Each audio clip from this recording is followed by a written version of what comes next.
তখন মুখ দিয়ে আহ বেরিয়ে আসে, কান্না চলে আসে, আর অনেক সময় অভিশাপও বেরিয়ে আসে।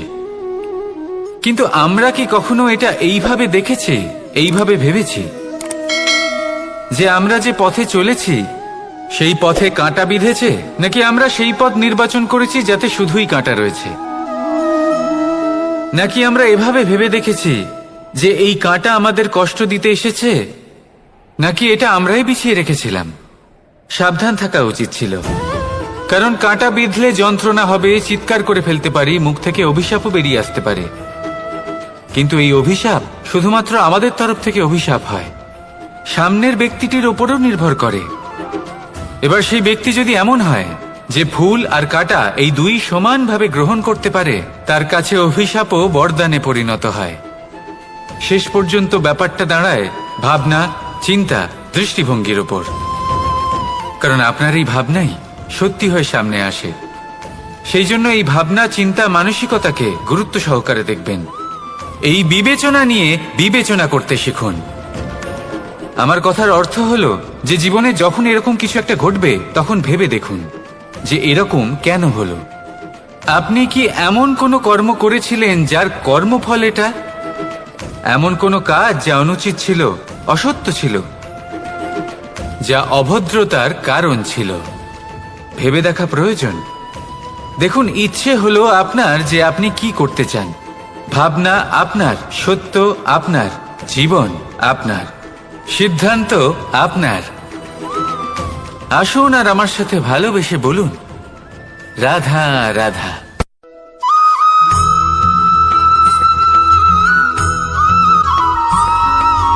ভগবান। প্রত্যেক কঠিন পরিস্থিতিতে এই নামই আছে যা আমাদের উপায় দিয়ে থাকে। ব্যক্তি যান, ভগবানের পুজো করেন, আরাধনা করেন, ব্রত পালন করেন, মন্দিরে যান, পুজো পাঠ করেন, ভগবানকে জাগিয়ে তোলেন। আর তারপর শুরু হয় সমস্ত প্রশ্ন। হে ভগবান, আমার সাথে এরকম কেন হচ্ছে? কেন আমারই জীবনে এত দুঃখ আছে? আমি কিভাবে এর সম্মুখীন হব?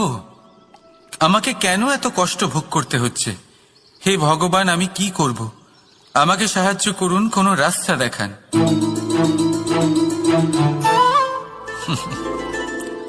চলুন আমি আপনাকে একটা প্রশ্ন করি। মন্দিরে যাওয়ার চেষ্টা করার আগে আপনি কি জীবনে ততটা চেষ্টা করেছেন যতটা সেই সমস্যাকে দূর করার জন্য দরকার ছিল? দ্বিতীয় প্রশ্ন,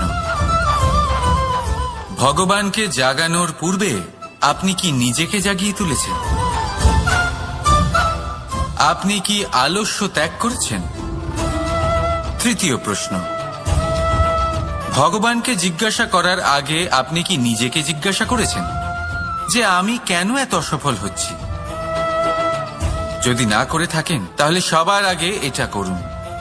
আপনি সমস্ত প্রশ্নের উত্তর পাবেন, সমস্ত বিপদের পরিত্রাণ পাবেন। অন্য কোথাও নয়, নিজের ভেতরে তাকিয়ে দেখুন। চেষ্টা করুন নিজেকে জাগিয়ে তোলার। আপনি সফল অবশ্যই হবেন, কারণ এই পরমাত্মা, ওই পরমেশ্বর, ওই পরব্রহ্ম আপনার মধ্যেই তো আছে। রাধা রাধা।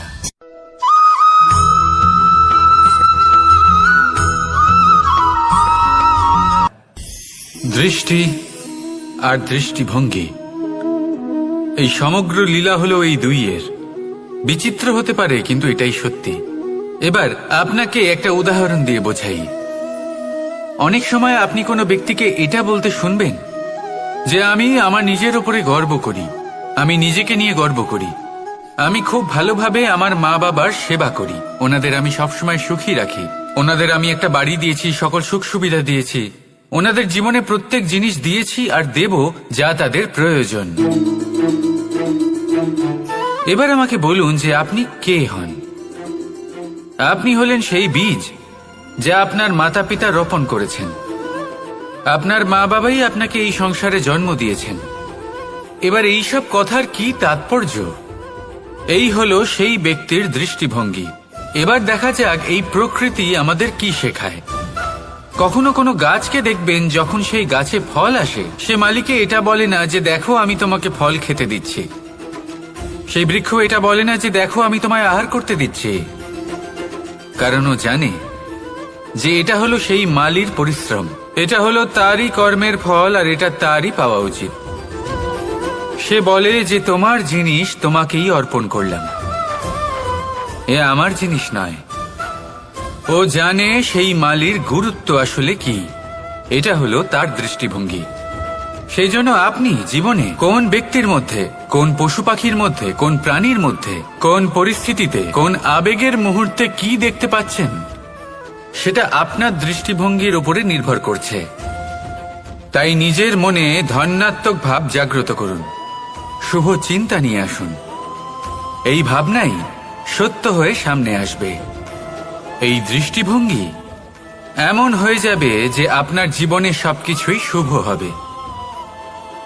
তাহলে আসুন আর আমার সাথে ভালোবেসে বলুন, রাধা রাধা।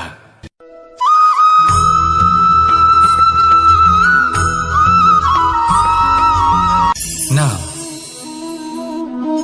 জন্মগ্রহণের পর মানুষের জন্য এই নাম অত্যন্ত গুরুত্বপূর্ণ হয়।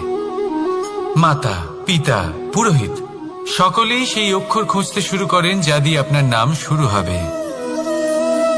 কিন্তু নাম আর রাশি এক হয়ে গেলেই কি সব কিছু ঠিক হয়ে যায়? কখনোই নয়, কারণ আপনার কর্মই হলো সব থেকে গুরুত্বপূর্ণ, আর কিছুই নয়। দেখুন, এই নিয়তিও আপনার কর্ম অনুযায়ী আপনার ভবিষ্যৎ সুনিশ্চিত করে। যদি আপনাকে উদাহরণ দিই, তাহলে ভাবুন, একদিকে ছিলেন রাম আর অন্যদিকে রাবণ। দুজনেরই নাম শুরু হয় র দিয়ে, কিন্তু একজন পেলেন এক ভয়ানক পরিণতি, আর অন্যজন সমগ্র সংসারের মনে চিরস্মরণীয় হলেন। তাহলে মনে রাখবেন, নাম নয়, কর্মই হলো শ্রেষ্ঠ। আর যদি তা শ্রেষ্ঠ হয়, তাহলে আপনার নাম এমন স্থানে পৌঁছবে যা সংসারের কেউ মুছে ফেলতে পারবে না। তাহলে আসুন আমার সাথে ভালোবেসে বলুন, রাধা রাধা।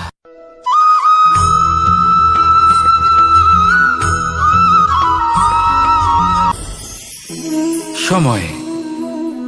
এই সময় আসলে কি? এই সময় একটা সরল রেখা তো কখনোই নয়। সময় হলো একটা চক্র, যেখানে এর আদি সেখানেই হলো এর অন্ত, আর যেখানে তা শেষ হয় সেখান থেকেই তার শুরু হয়। এই সময় একটা অত্যন্ত বিচিত্র চিন্তা, বিচিত্র ভাবনা, এ একটা বিচিত্র বস্তু যা কেউ বুঝতে পারেন না। এই সময়ের লীলা, এর কোনো প্রমাণ নেই, কোনো জ্ঞান নেই, কোনো পরিমাপ নেই।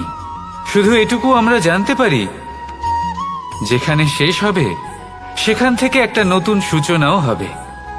যা আজ আপনার কাছে আছে, কাল অন্য কারোর কাছে যাবে, তারপরে তার কাছ থেকেও অন্য কারোর কাছে যাবে, তারপরে তার থেকেও ছিনিয়ে নেওয়া হবে। এই নিয়তির একজনের কাছ থেকে অন্যজনের কাছে আদান প্রদানের এই সময় হলো আপনার সময়। এই সময়ের সদ্ব্যবহার করুন, এই সময়কে বাঁচুন। আপনাকে শুধু এটাই সুনিশ্চিত করতে হবে যে আপনি কোন পক্ষে আছেন। আর সত্যি বলতে কি, আপনার জীবনের পরিণাম নির্ভর করে আপনার নির্বাচনের ওপর। আপনি কোন পক্ষ নির্বাচন করছেন। তাহলে মনে রাখবেন, জীবনে সেই পক্ষই নির্বাচন করবেন যা চয়ন করার পরে আপনি সুখ অনুভব করবেন, আপনি সন্তোষ লাভ করবেন, প্রসন্নতা লাভ করবেন। আর আমি এটাই সুনিশ্চিত করব যে এই পক্ষ যেন শান্তির পক্ষ হয়, এই পক্ষই যেন প্রেমের পক্ষ হয়।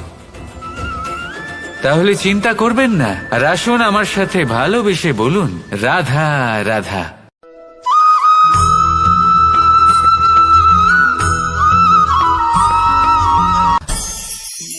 অনেক সময় যখন আমরা কর্ম করি, সাফল্য লাভ করি, কঠিন পরীক্ষায় উত্তীর্ণ হই, বড় কাজ করি, আমাদের মনে হয় এই সংসার আমাদের একটু প্রশংসা করুক, ভালো লাগে। অনেকবার মনে হয় এটা হলো আমাদের কর্মের ফলই বটে, আমরা আনন্দ পাই। কিন্তু যখন আমরা এই প্রশংসা পাই না, তখন কি হয়? আমরা দুঃখী হয়ে যাই, ভেঙে পড়ি। মনে হয় যেন আমার জন্য কেউ চিন্তাই করে না। এমন মনে হয় যেন আমাদের আনন্দে অন্য কেউ আনন্দই পায় না। অনেক রকম ভাবনা আসে। কিন্তু আমি আপনাকে একটা প্রশ্ন করতে চাই, আপনি যে কাজই করেন না কেন, যে কর্মই করেন না কেন, তা কি শুধুমাত্র প্রশংসার জন্য করেন? যদি এরকম হয়ে থাকে তাহলে সেই ভাবনা এক্ষুনি ত্যাগ করুন, কারণ এই প্রকৃতি আমাদের অন্য শিক্ষা দেয়।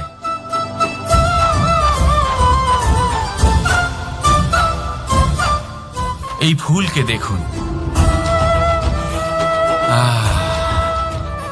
এই যে ফুলের সুবাস, যা আমার মনকে উচ্ছ্বসিত করে তোলে, মনে শক্তির সঞ্চার করে, এই সুগন্ধ। কিন্তু ভেবে দেখুন, ফুলের কিন্তু এই কাজ করার জন্য কোনো প্রশংসারই প্রয়োজন হয় না। এটাই হলো প্রকৃতির শিক্ষা। যিনি সৎ হন, সৎকর্ম করেন, তার কোনো প্রশংসার প্রয়োজন হয় না, কারণ ওনার কর্মই হলো ওনার সুবাস। মনে রাখবেন, আতর নকল ফুলে দেওয়া হয়, প্রকৃত ফুলের তার কোনো প্রয়োজন হয় না। সেইভাবেই আপনিও কর্ম করতে থাকুন শুভ চিন্তা নিয়ে। এই মনকে সব সময় শান্ত রাখুন, স্বচ্ছ রাখুন।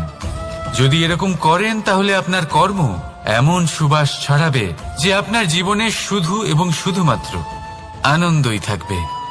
তাহলে এই আনন্দ সহকারে বলুন, রাধা রাধা।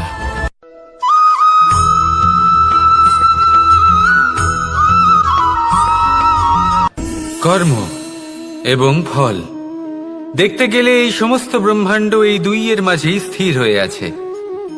মানুষজন কর্ম করেন ভালো ফল লাভের আশায়, আর ভালো ফল লাভের আশায় উনি এটাই ভুলে যান যে উনি যে কর্ম করছেন তা কি করছেন।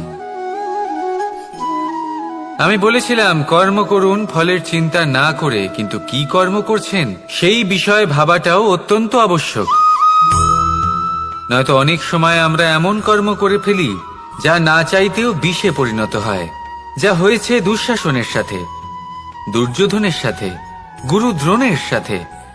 একজনের মানসিকতা উচিত ছিল না, একজনের বিবেক উচিত ছিল না, আরেকজন যে পক্ষ নির্বাচন করেছিলেন সেই পক্ষ উচিত ছিল না। আর যা কিছু ওনাদের সাথে হলো, আপনার আমাদের সকলের সাথে তা হতে পারে। আমি বলেছিলাম কর্ম করুন, ফলের চিন্তা করবেন না, কিন্তু এই কর্মের বিষয়ে বিচার করে দেখাটাও ততটাই আবশ্যক।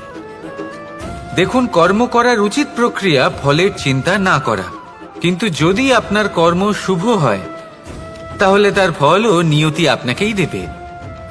সর্বদা কর্ম করার সময় এটা ভাবুন যে আপনার এই কর্ম এই সংসারকে, এই সমাজকে, আপনার পরিবারকে, আপনার আশেপাশের মানুষজনকে কোন দিশায় নিয়ে যাবে। যদি এটা সবার জন্য মঙ্গলময় হয় তাহলে কর্ম করতে থাকুন। আর হ্যাঁ, নিশ্চিত রূপে ফলের চিন্তা করবেন না। আসুন আমার সাথে ভালোবেসে বলুন, রাধা রাধা।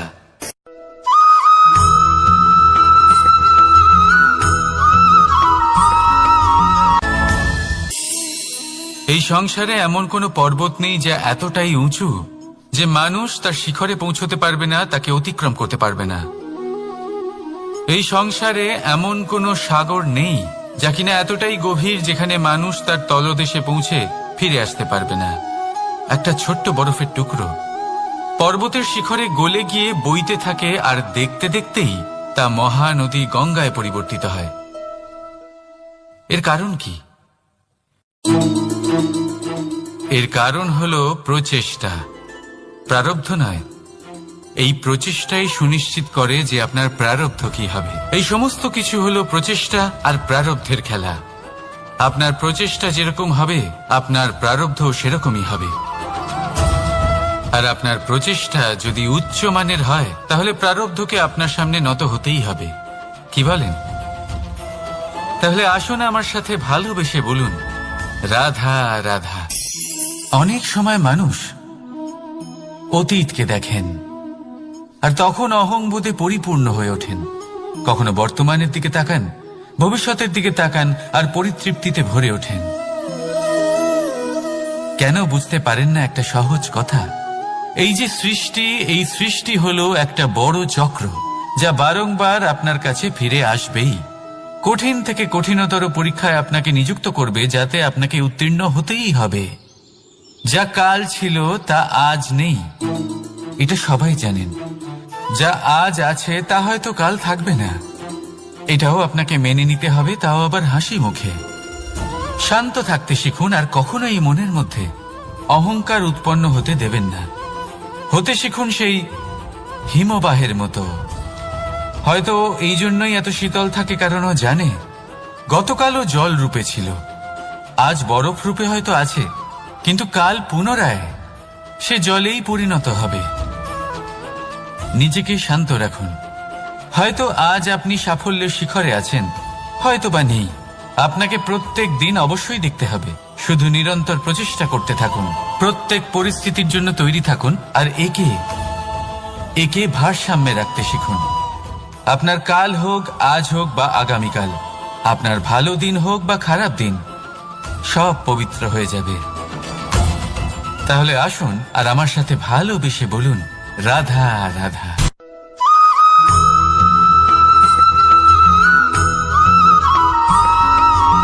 প্রতিশোধ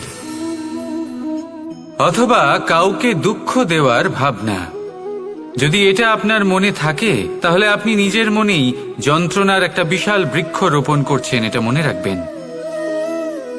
কারণ কাউকে দুঃখ দেবার এই ভাবনা, এটা হলো সেই বীজ যা আপনার মনেই পতিত হবে, আপনার মনেই অঙ্কুরিত হবে, আর আপনার মনেই একটা বিশাল বৃক্ষরূপে বেড়ে উঠবে। জীবন আপনার, কর্ম আপনার, কাউকে দুঃখ দেবার ভাবনা আপনার ছিল, এই বৃক্ষ হলো আপনার, তাই এর ফলও আপনিই পাবেন, যা গ্রহণও আপনাকেই করতে হবে। মনে রাখবেন, যে মানুষ এটা ভাবে যে আমি ওকে দুঃখ দেব, ওকে কষ্ট দিতে চাই আমি, সেই মানুষই দুঃখ আর কষ্ট পেয়ে থাকে। যদি সেই জায়গায় আপনি এটা ভাবেন যে আমি কাউকে সুখী করে তুলতে চাই, কাউকে সুখ প্রদান করতে চাই, তাহলে তারও বীজ আপনার মনেই রোপণ হবে, বৃক্ষে পরিণত হবে, যার ফলও আপনিই পাবেন। এখানে বিষয়টা হলো শুধু মানসিকতার চিন্তা, যা সত্য হয়ে আপনার সামনে আসে। তাহলে এই মানসিকতা শুভ করুন, সবার জন্য মঙ্গল কামনা করুন। অন্যের মনে আপনার জন্য ভালো চিন্তা থাকুক বা না থাকুক, আপনি সবার জন্য শুভ চিন্তা করে কর্ম করতে থাকুন, তাহলে আপনার সাথেও ভালোই হবে। তাহলে আসুন আর আমার সাথে ভালোবেসে বলুন, রাধা রাধা।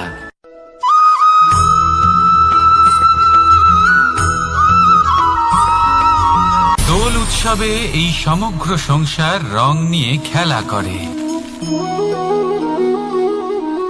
কিন্তু এই রঙের সারমর্ম এই সংসার কি জানে? কখনো দেখেছেন একটা চিন্তিত মুখ শুধুমাত্র রঙের স্পর্শ পেয়ে আনন্দিত হয়ে ওঠে? দোলে আমরা কি করি?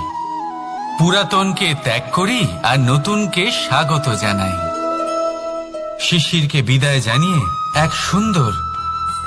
এক নতুন ঋতুকে আগমন জানাই। দুশ্চিন্তা দূর করে আসার নতুন রঙে রঙিন হয়ে ওঠা, নিজেকে আনন্দিত করা, এটাই তো হলো দোল। এবার দোলের একটা ব্যাপার আছে, দুটো রঙে একসাথে রঙিন হওয়া যায় না।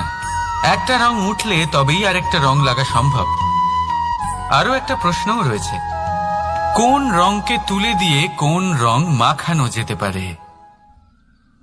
যদি আপনাকে উদাহরণ দিই, লোভের এই রং, তা যতক্ষণ লেগে থাকবে আনন্দের রং লাগতে পারবে না, যা হয়েছিল দ্বারকাবাসী এবং সামন্তক মণির মধ্যে।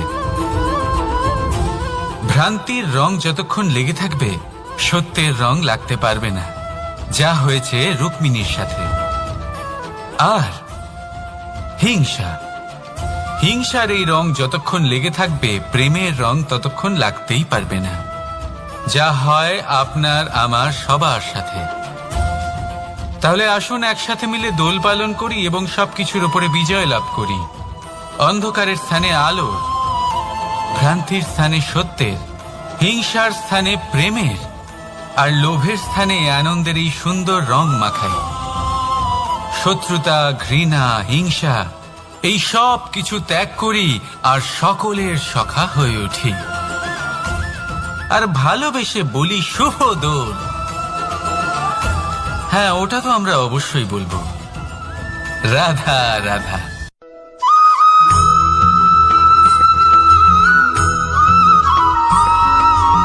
কখনো কখনো মানুষ মনে করেন যে সে নিজেই সব থেকে বেশি শক্তিশালী, তিনি হলেন জ্ঞানী। দেখুন, এটা ভালো ব্যাপার যে আপনার মধ্যে শক্তি আছে, জ্ঞান আছে, আর এটা শুধু আপনার জন্য নয়, এই সমস্ত সমাজের জন্য, দেশের জন্য, সমগ্র পৃথিবীর জন্য অত্যন্ত আবশ্যক। কিন্তু এই কথাটাও বোঝা অত্যন্ত আবশ্যক যে এই জ্ঞান যেন কখনো অহংকার না হয়ে ওঠে। যখন মানুষের মধ্যে জ্ঞান থাকে তখন সে রাম হয়ে ওঠে। রাম, যিনি সমুদ্রের বুকে সেতু বানিয়েছিলেন, বানর সেনার দ্বারা রাক্ষস রাজকে পরাজিত করেছিলেন, আর চিরকালের জন্য সবার কাছে আদর্শ হয়ে উঠেছিলেন। আর যদি মানুষের মনে অহংকার জন্মায় তাহলে সে রাবণ হয়ে ওঠে। দেশে বিদেশে যতই খ্যাতি থাকুক না কেন, সে রাক্ষস হয়ে ওঠে, নিজের সাথে সাথে সমস্ত কুলের বিনাশ করে বসে। এবার জ্ঞান নাকি অহংকার, আপনার কি চাই সেই সিদ্ধান্ত আপনার, আর আপনার এই সিদ্ধান্তই নিশ্চিত করবে যে আপনার কর্ম কি হবে, আর আপনার এই কর্মই নিশ্চিত করে দেবে আপনার প্রারব্ধ কি হবে। তাহলে শুভ কর্ম করুন আর আমার সাথে ভালোবেসে বলুন, রাধা রাধা।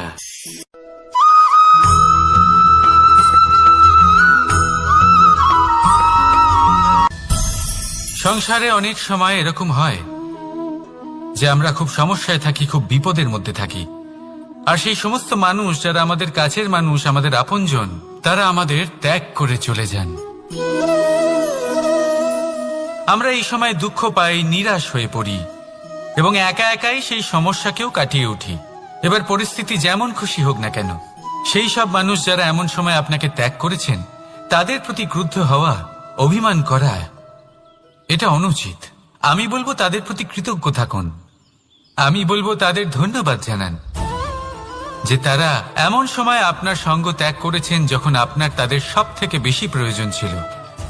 কারণ দেখুন, হয় তাদের বিশ্বাস ছিল যে আপনি নিজেই এই বিপদ থেকে বেরিয়ে আসতে পারবেন, বা তাদের ত্যাগ করার জন্য আপনি নিজের উৎসাহ বাড়িয়ে তুললেন, আপনি নিজের শক্তি বাড়ালেন এবং নিজে সেই সমস্যা থেকে বেরিয়ে আসলেন। নিজের খারাপ সময়কে আপনি নিজেই ভালো সময় করে তুললেন।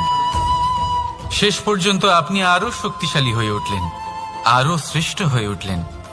আর এটাই তো আপনার বিজয়, যার কারণ হলো তাদের আপনাকে ত্যাগ করা।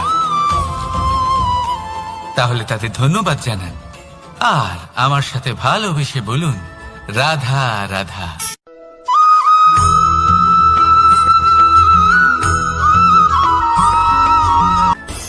সুখ আর অভিজ্ঞতা, এই দুই জীবনে একসাথে কখনোই আসে না।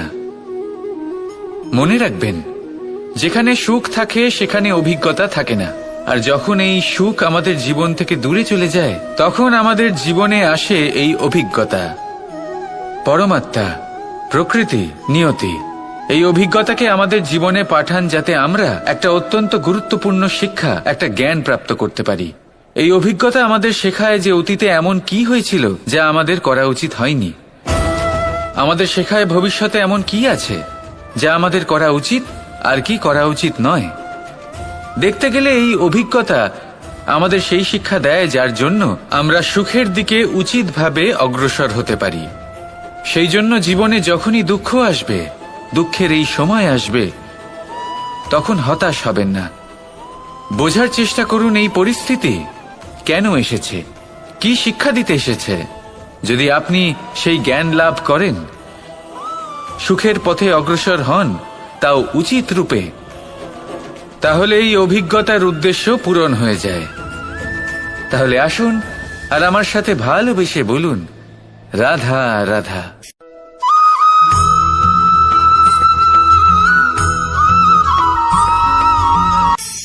ধন,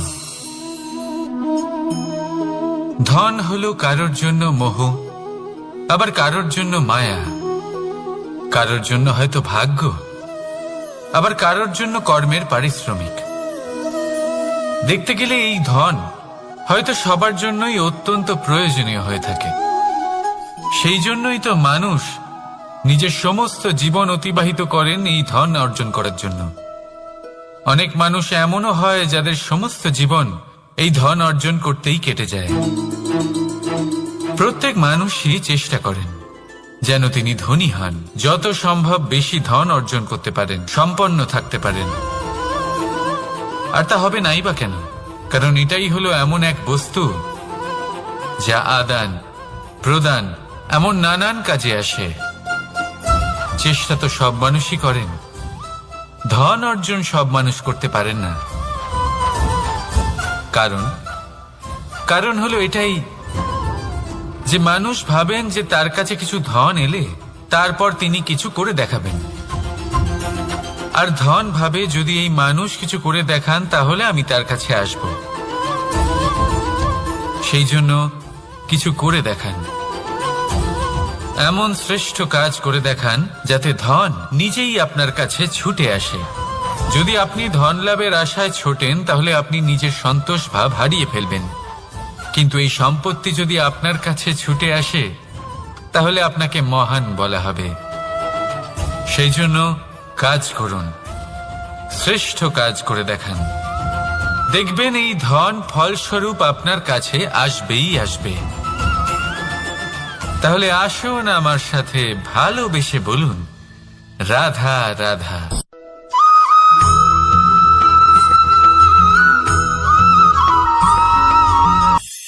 আজকাল আপনি দেখে থাকবেন যে মা বাবা শুধুমাত্র সন্তানকে ভালোবাসেন তা নয়, তাদের মোহেও জড়িয়ে পড়েন।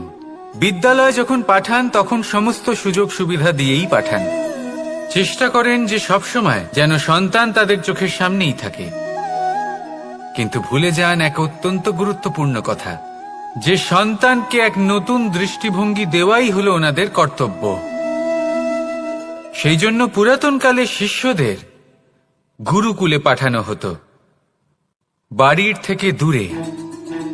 কারণ বাড়ি ছেড়ে যাওয়া এক সন্তানের জন্য, এক শিষ্যের জন্য অত্যন্ত শুভ লক্ষণ হয়। যখন সে বাড়ির থেকে দূরে, গৃহস্থের থেকে দূরে থাকবে, তখন এই সংসারকে সে এক নতুন দৃষ্টিভঙ্গি দিয়ে দেখবে, পরখ করবে, বুঝতে পারবে, আর সবকিছু নিজে থেকেই শিখে যাবে কখন আক্রমণ করতে হয়, কখন পিছু হটতে হয়, কিভাবে এই সংসারের সম্মুখীন হতে হয়। আর এটা আপনার দৃষ্টি ওকে শেখাতে পারবে না, ওর অভিজ্ঞতা ওকে শেখাতে পারবে। তাই মনে রাখবেন, যদি আপনি চান যে আপনার সন্তানের বিকাশ হোক, তাহলে অনেক সময় ওকে নিজের থেকে দূরে নিয়ে যেতে হয়। যদি মোহে আবদ্ধ থাকেন তাহলে ওর বিকাশ কখনোই হবে না। তাহলে আসুন আমার সাথে ভালোবেসে বলুন, রাধা রাধা।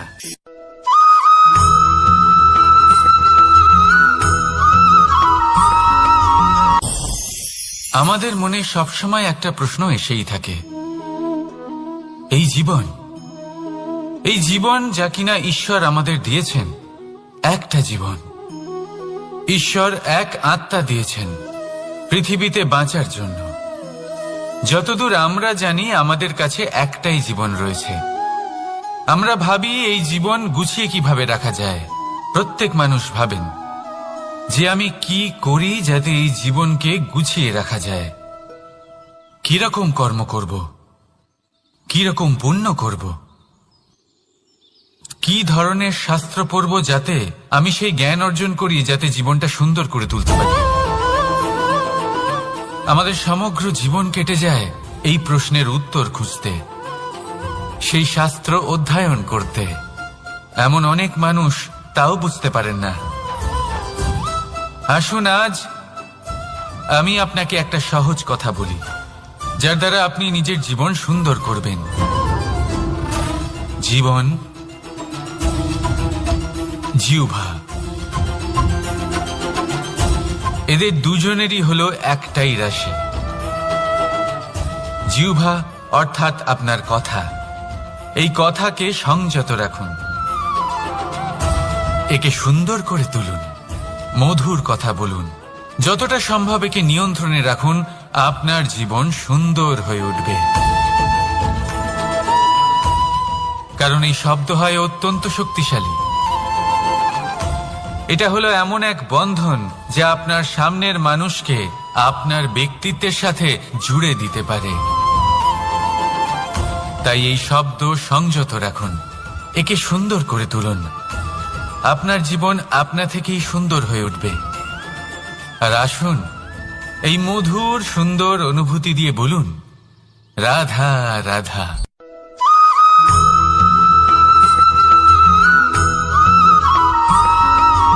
সমস্যা, কঠিন সময়, সংকট, বিপদ কার জীবনে নেই? প্রত্যেকের জীবনে আছে।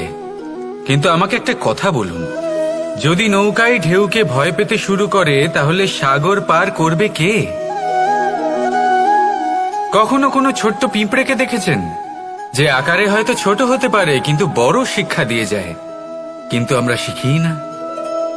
এবার দেখুন একটা পিঁপড়েকে যে ভোজনের খোঁজে বাইরে বের হয়, একটা ছোট্ট দানা তুলে নেয়। ছোট দানা তোলে কারণ তার থেকে বেশি সে তুলতেই পারবে না। সে দানা নিয়ে চলতে শুরু করে, কোনো দেওয়ালে উঠে পড়ে, আবার পড়েও যায়। সেই দানা দূরে কোথাও একটা পড়ে যায়, তা আবার খোঁজে, তুলে নেয়, আবার চলতে থাকে। পড়ে যায় আবার ওঠে, পড়ে যায় আবার ওঠে। সেই দানাটা রেখে দেয়, আবার বেরিয়ে পড়ে ভোজনের খোঁজে। পরিশ্রম করতে থাকে কিন্তু হার মানে না। এই শিক্ষাই তো আমাদের প্রাপ্ত করতে হবে। নিরন্তর পরিশ্রম আর নির্ভীক হয়ে কর্ম করে যেতে হবে। এটাই হলো সাফল্যের মাধ্যম, এটাই হলো জয়ের মন্ত্র, অচ্যুত অজয় অস্ত্র। তাহলে আসুন আর আমার সাথে ভালোবেসে বলুন, রাধা রাধা।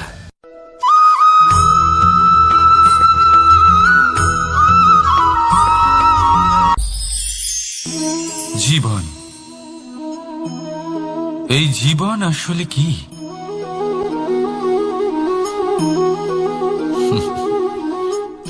এই প্রশ্ন সবার মনেই এসে থাকে। সবার মন এই প্রশ্নের জন্যই চিন্তিত থাকে। এই জীবন আসলে কি? এর উদ্দেশ্য আসলে কি? কি করা যেতে পারে এই জীবনে? এই জীবন কি কিছু পাওয়ার, নাকি এই জীবন কিছু হারাবার? এই জীবন কি আসলে সেটাই যেখানে আমাদের পরমাত্মার খোঁজ করা উচিত, নাকি আমাদের ধাবিত করা উচিত নিজেদের স্বপ্নের লক্ষ্যে? এই জীবন আসলে কি? এই জীবন আসলে অত্যন্ত সরল। এ হলো শান্ত জলের মতো, একটা আয়নার মতো এই জীবন। এই জীবন আসলে ঠিক যেন এক আয়নার মতো। আয়না কি করে? আপনাকে সেটাই দেখায় যা আপনি করে থাকেন। আপনি হাসি মুখে আয়নার দিকে তাকান, আয়না আপনাকে আপনারই মুখ দেখাবে সেই হাসি সমেত।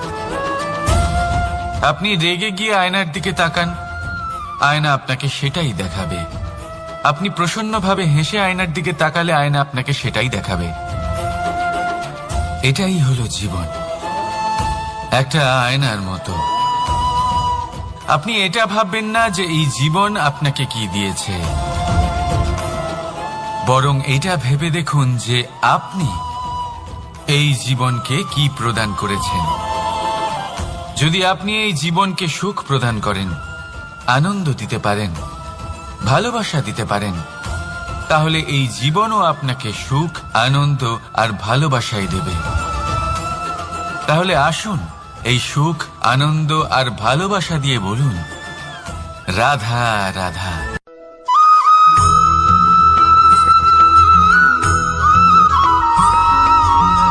পরিবর্তন এই সংসারের শাশ্বত নিয়ম।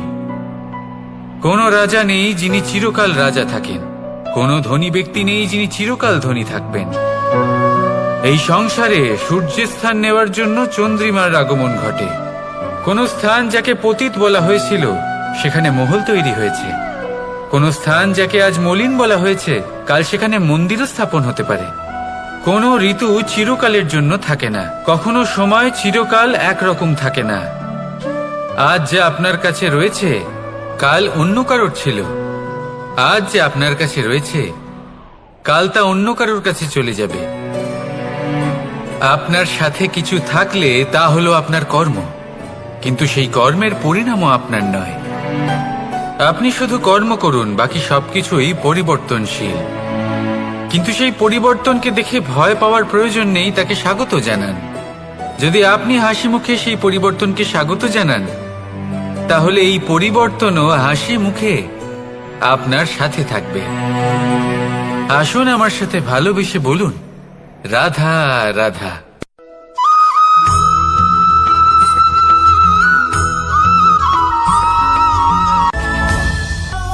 ধরিত্রীর বুকে গজিয়ে ওঠা এই দুব্ব ঘাস দেখেছেন?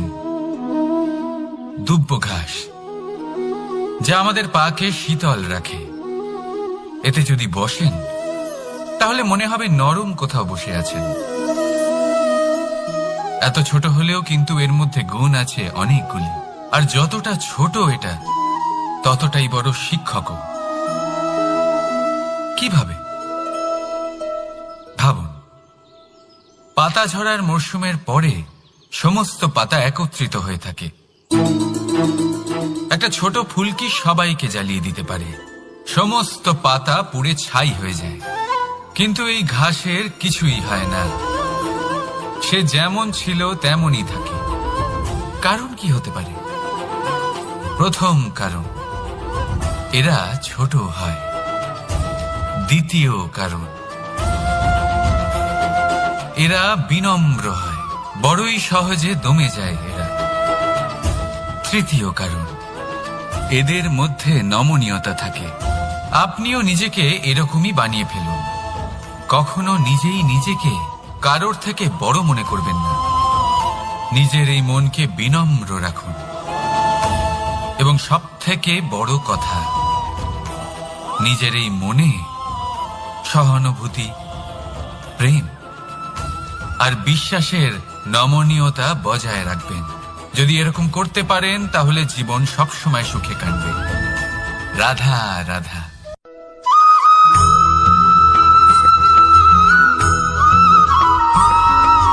সদিচ্ছা, দেখতে গেলে 3 অক্ষরে তৈরি এই শব্দ, কিন্তু সমস্ত ত্রিলোক তার উপরেই আধারিত। আপনি এই সংসারে এসেছেন, তখন অবশ্যই শ্বাস নেবেন, কিন্তু তার বদলে আপনাকে কিছু তো দিতেই হবে। আপনার উপর নির্ভর করছে আপনি কি দেবেন। কি দেবেন এই সংসারকে, এই সমাজকে, নিজের পরিবারকে, আর তার বদলে কি নেবেন? যশ নাকি অপযশ? দেখুন, এক ছিল রাবণ, যে কিনা সমুদ্র পার করল সীতাকে অপহরণ করার জন্য, আর এক ছিলেন রামচন্দ্র, যিনি সমুদ্র পার করেছিলেন, সেতু বানিয়ে গিয়েছিলেন সীতাকে ফিরিয়ে নিয়ে আসার জন্য।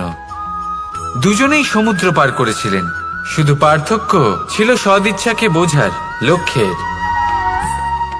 অনেক মানুষের যাত্রা একরকম হতেই পারে, কিন্তু আনন্দ তখনই লাভ করবেন যখন লক্ষ্য শুভ হবে, মহান হবে। এই লক্ষ্য দিয়ে এই সংসারের কল্যাণ হবে এবং মানুষের সম্মান হবে। যদি আপনার সংকল্প উচিত হয়, তাহলে আপনার লক্ষ্য উচিতই হবে, নয়তো শুধুমাত্র বিনাশ হবে। আর উচিত এটাই হবে যে বিনাশের হাত থেকে যেন নিজেকে বাঁচানো যায়, কি বলেন? তাই জীবনে যে লক্ষ্য স্থির করছেন, মনে রাখবেন তা যেন শুভ লক্ষ্য হয়। যদি এরকম হয়, তাহলে আপনার যাত্রা, আপনার জীবন দুটোই শুভময় হবে। আসুন আর আমার সাথে ভালোবেসে বলুন, রাধা রাধা।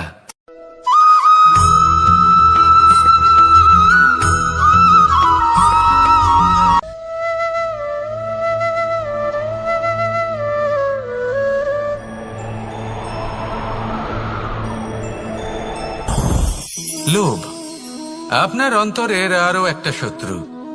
দেখতে গেলে এটা একটা শব্দ, একটা সংস্কৃত শব্দ, লব ধাতু থেকে উৎপন্ন হয়েছে। এর অর্থ কিছু লাভ করা। কিছু লাভ করা অনুচিত নয়, আরো কিছু লাভ করাও অনুচিত নয়, কিন্তু সব থেকে বেশি আমিই লাভ করব, আমি আরো চাই, আরো বেশি চাই, আরো বেশি পেতে চাই, এটাই হলো লোভ। আর এই লোভ যখন গ্রাস করে, তখন আপনি যা পেতে চান, সে ধনই হোক বা মানই হোক, তা অর্জন করার জন্য মানুষ যে কোনো স্তরে পৌঁছে যেতে পারে। যদি মানুষ ধন অর্জন করতে চান তাহলে তার জন্য তারা অধর্মের পথেও চলতে পারেন। যদি সম্মান অর্জন করতে চান তাহলে অন্য মানুষকে ছোটও করতে পারেন। শেষ পর্যন্ত আপনার এটা মনে হতে পারে যে যদি একটু অল্পই প্রাপ্ত করতাম কিন্তু ভালোবেসে প্রাপ্ত করতাম, এই জীবন আরো অনেক বেশি সুখী হতো। লোভ আপনার জীবনে, আপনার মনে কখন যে প্রবেশ করবে সেটা আপনি জানতেও পারবেন না। তাই এটা চিনতে শিখুন আর তৎক্ষণাৎ জীবন থেকে বাইরে ফেলে দিন। যা কিছু লাভ করতে চান তা ভালোবেসে লাভ করুন, আর সেই ভালোবাসার সাথেই বলুন রাধা রাধা।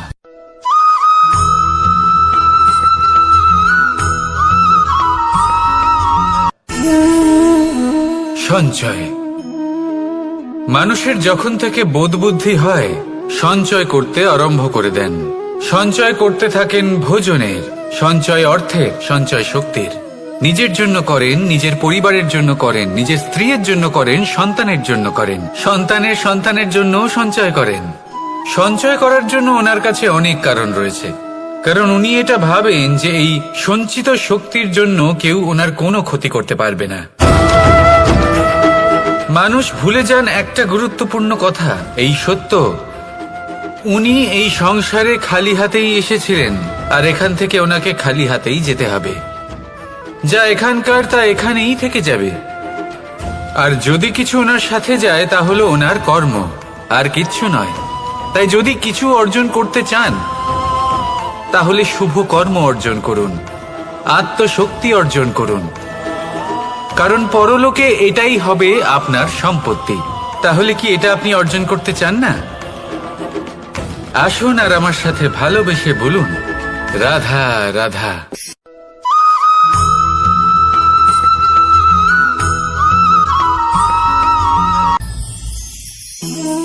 জীবনে ক্ষমা চাওয়া তাও কিছুটা সহজ, ক্ষমা করতে পারা অত্যন্ত কঠিন। ক্ষমা 2 অক্ষরের এই শব্দ হতে পারে, কিন্তু অত্যন্ত বড় এই শব্দ, অত্যন্ত গুরুত্বপূর্ণ এই শব্দ। কখনো কখনো অন্য কাউকে ক্ষমা করে দেওয়া তাও কিছুটা সহজ কাজ, কিন্তু নিজেকে ক্ষমা করতে পারা অত্যন্ত কঠিন হয়ে দাঁড়ায়। অতীতে যদি আমাদের এমন কোনো ভুল হয় যে কারণে আমরা নিজেকে ক্ষমা করতে পারি না, অনেক সময় এমন কিছু ভুল করে বসি যে বিষয় শুধু আমরাই জানি, কিন্তু আমরা নিজেকে ক্ষমাই করতে পারি না, আর আমাদের বিকাশ সেখানে স্তব্ধ হয়ে যায়। কারণ যদি আপনি ক্ষমা করতে না শেখেন, নিজেকে ক্ষমা যদি না করতে পারেন, তাহলে তা আপনার জীবনের সবথেকে বড় বাধা হয়ে দাঁড়াবে। সেই জন্য জীবনে অবশ্যই শিখুন যে কিভাবে নিজেকে ক্ষমা করতে হয়, আর শিখুন যে আগের করা ভুল আবার কি করে না করা যেতে পারে। এই মন হালকা হবে আর প্রসন্ন হয়ে বলবে রাধা রাধা।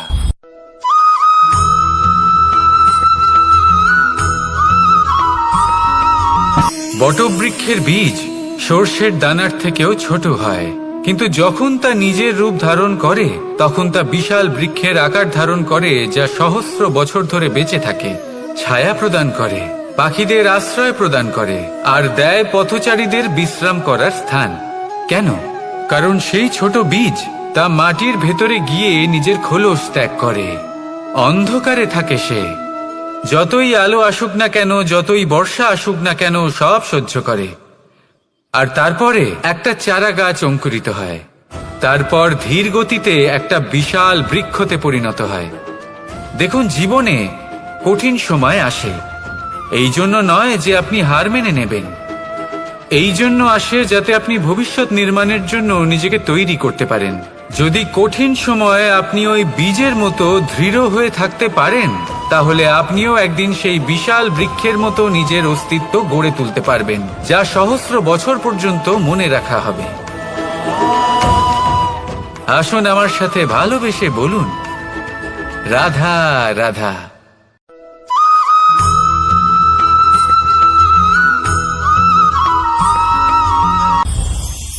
এই সংসারে যখনই কোনো সমস্যা আসে তখন আমরা আমাদের সব থেকে বড় সম্বলের কাছে আশ্রয় খুঁজি, তা হলো আমাদের বিশ্বাস।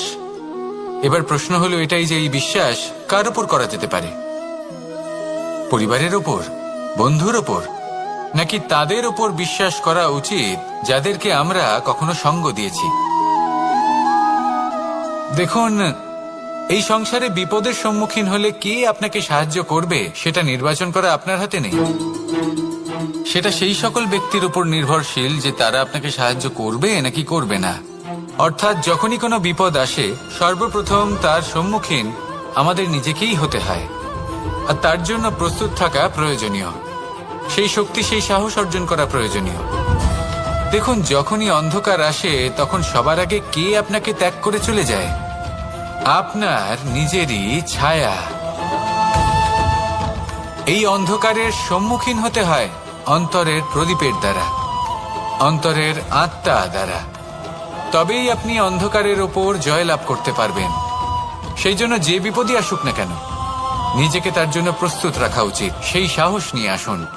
এমন কোনো বিপদ নেই যা আপনাকে ভেঙে দিতে পারে। আসুন আমার সাথে ভালোবেসে বলুন, রাধা রাধা।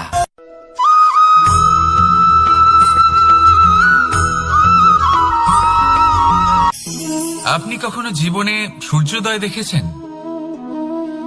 কত প্রশান্তিদায়ক, কত শক্তিদায়ক হয়। মনের মধ্যে যেন একটা নতুন প্রেরণা দান করে, একটা নতুন উৎসাহ। কিন্তু যদি আপনি উঠতে দেরি করেন, তাহলে আপনি এই সূর্যোদয় দেখতেই পাবেন না। ঠিক এরকমই হয় আমাদের জীবনেও। সুযোগ সূর্যোদয়ের মতো। যদি আপনি আপনার জীবনে দরকারের চেয়ে বেশি অপেক্ষা করেন এই সুযোগের সদ্ব্যবহার করতে, তাহলে এই সুযোগ আপনার অপেক্ষা কখনোই করবে না, তা চলে যাবে। সেই জন্য এদের সামলে রাখুন। সঠিক সময় আসলে এই সুযোগের সদ্ব্যবহার করুন। নিজের কর্মকে সম্পূর্ণরূপে সার্থক করুন। এটাকে এক মুহূর্তের মতো দেখুন। যদি এরকম করেন, তাহলে জীবনও সূর্যোদয়ের মতোই হবে। এতে সন্তুষ্টি থাকবে, গৌরবও থাকবে, আর থাকবে শান্তি। রাধা রাধা।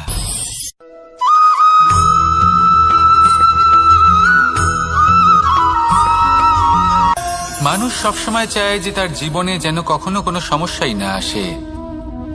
সে চায় তার জীবন যেন শুধুমাত্র শান্তি এবং সুখের দ্বারা পূর্ণ থাকে। কিন্তু এই চাহিদা অনুচিত কিছু নয়। আমরা সবাই এটাই চাই যে জীবনে সুখ থাক, শান্তি থাক। কিন্তু এই কথা সবসময় মনে রাখবেন, যে সূর্য উদিত হন সংসারকে প্রকাশমান করেন, দুপুরবেলায় সংসারকে রৌদ্র প্রদান করেন, সন্ধেবেলায় তাকেও অস্ত যেতে হয়। এবার আমাদের জীবন চক্র কিছুটা এরকমই। কোনো কিছুই চিরকাল একরকম থাকে না। কখনো এই নদীকে দেখুন যা বয়ে চলেছে। এই নদী যা বয়ে চলেছে তার পথেও অনেক বিপদ আসে। বড় বড় পাথরের সম্মুখীন হয়ে তাকেও সামনে এগিয়ে যেতে হয়। একটি পুকুর যা চারদিক থেকে ঘেরা, তার জীবনে কিন্তু কোনো সমস্যা নেই। কিন্তু এই সংসারে পুকুরের পুজো করা হয় না, পুজো করা হয় নদীকে।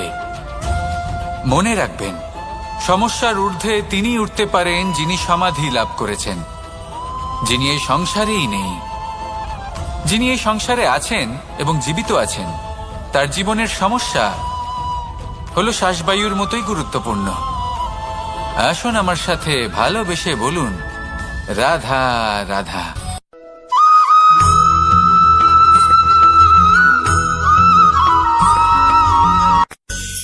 ধন, সম্পদ, ঐশ্বর্য, মানুষ হয় নিজের সৌভাগ্যের দ্বারা এগুলো লাভ করে থাকেন বা কর্মের দ্বারা। সৌভাগ্য আসলে কি? গ্রহের দশা যা প্রত্যেক মুহূর্তে বদলাতে থাকে। কর্মের মাধ্যমে যখন আপনি ধন অর্জন করেন, তখন সেই ধন আপনার আগামী প্রজন্ম লাভ করে। সেটা হয় সে ভোগ করে বা তার জন্য তার ভোগান্তি হয়। আর এটা নির্ভর করছে আপনার কর্মের ওপরে। কি কর্ম করেছেন আপনি সেই ধনকে লাভ করার জন্য? যদি আপনি সৎ পথে চলেন, নিষ্ঠা ভরে আপনি কর্ম করে থাকেন এবং তার ফলে আপনি ধন অর্জন করে থাকেন, তাহলে আপনার আগামী প্রজন্ম সেটা ভোগ করবে, সেটা প্রয়োগ করবে নিজের বিকাশের জন্য। কিন্তু যদি আপনি কুকর্ম করে থাকেন, কোন রকম ছলনা করে থাকেন এই ধন লাভ করার জন্য, তাহলে 100% আপনার আগামী প্রজন্মকে এর জন্য ভুগতেই হবে। তাহলে আপনি কি চাইবেন, যে আপনার আগামী প্রজন্ম সুখ ভোগ করবে, নাকি আপনার কুকর্মের পরিণাম ভোগ করবে? নির্বাচন আপনারই। আসুন আমার সাথে ভালোবেসে বলুন, রাধা রাধা।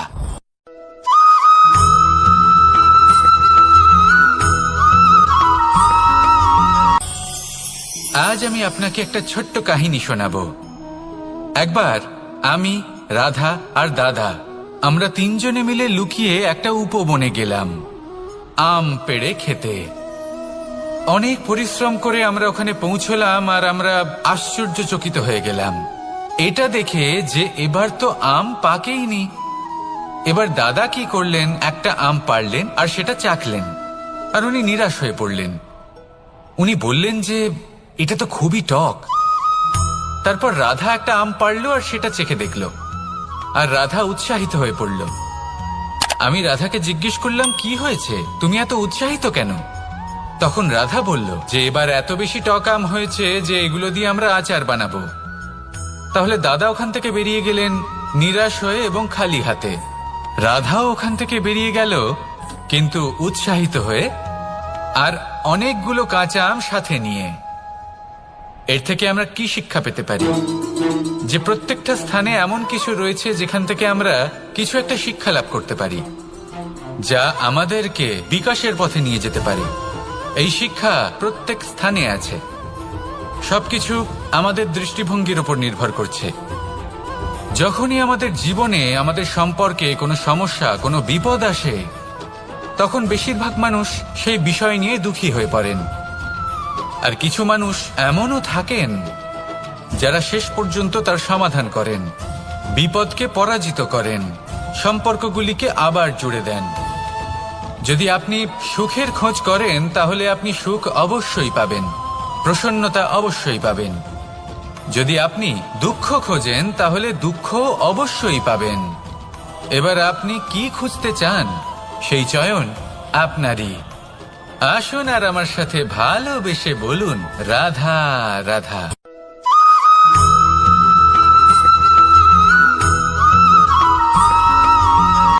আমার কাছে যশোদা মা যেমন, আমার কাছে দেবকী মা যেমন, আমার কাছে ঠিক তেমনই হলেন গোমাতা। এবার ভেবে দেখার বিষয় হলো এটা, যে এই সংসারে অসংখ্য প্রাণী আছে। একজন গাইকে একজন মায়ের মর্যাদা কেন দেওয়া হয়? তাহলে এর অনেকগুলো কারণ আছে। এই গাই অর্থাৎ গোমাতা, এনারা হলেন অত্যন্ত শান্ত, শান্তি প্রিয়, কখনো কারোর কোনো ক্ষতি করতেই পারেন না। গোমাতা যে দুধ নিজের বাছুরকে পান করান সেই দুধই আমাদেরও দেন। সেই দুধ পান করে আমরা শক্তি লাভ করি। এই দুধ থেকে আমরা মাখন, ঘি, পায়েস, এইসব সুস্বাদু খাবার লাভ করি। গোমাতার গোবর আমাদের জ্বালানি হিসেবে সাহায্য করে, যার ফলে খুব কম সংখ্যক কাঠ ব্যবহার করা যায় এবং বেশিরভাগ জঙ্গল সুরক্ষিত থাকে। গোমাতার গোমূত্র, সেটাও আমাদের কাছে লাভজনক। এর দ্বারা আমরা অনেক রোগ থেকে মুক্তি লাভ করতে পারি। গোমাতা যখন একটি বাছুরকে জন্ম দেন তখন সেই বড় হয়ে আমাদের ক্ষেত কর্ষণ করে। সেই জন্য গাইকেও জীবনে মায়ের মর্যাদা দেবেন। যতটা সম্ভব তাকে সেবা করুন এবং ভালোবেসে তাকে পালন করুন। এই মন নিজে থেকেই প্রসন্ন হয়ে বলবে, রাধা রাধা।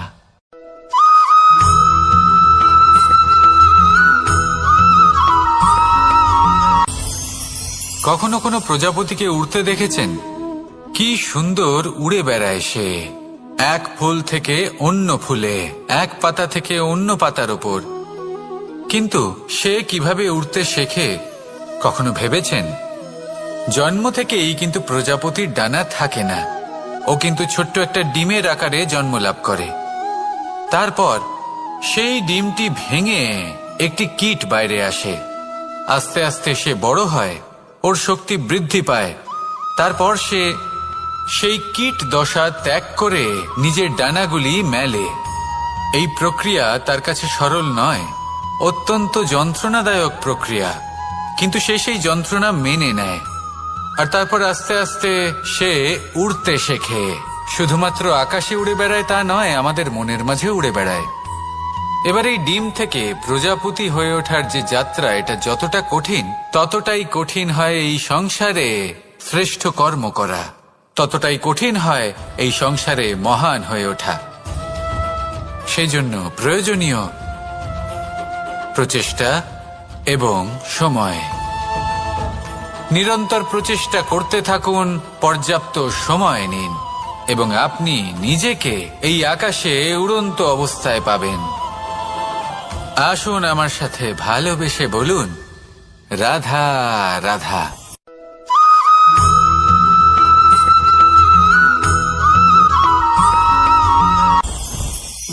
মুঠো হাতের শক্তি বেশি, মুঠো খুললেই তা দুর্বল।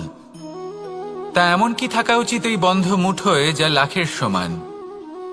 মানসিকতা এবং স্বপ্ন। মানুষ জন্মগ্রহণ করে, তার মানসিকতা সময়ের সাথে উন্নত হয়। মানসিকতা অনুযায়ী সে স্বপ্ন দেখে, আর সেই স্বপ্ন সার্থক করতে সে পরিশ্রম করতে থাকে। কিন্তু খুব গুরুত্বপূর্ণ একটা কথা আছে যা আপনার মনে রাখা উচিত।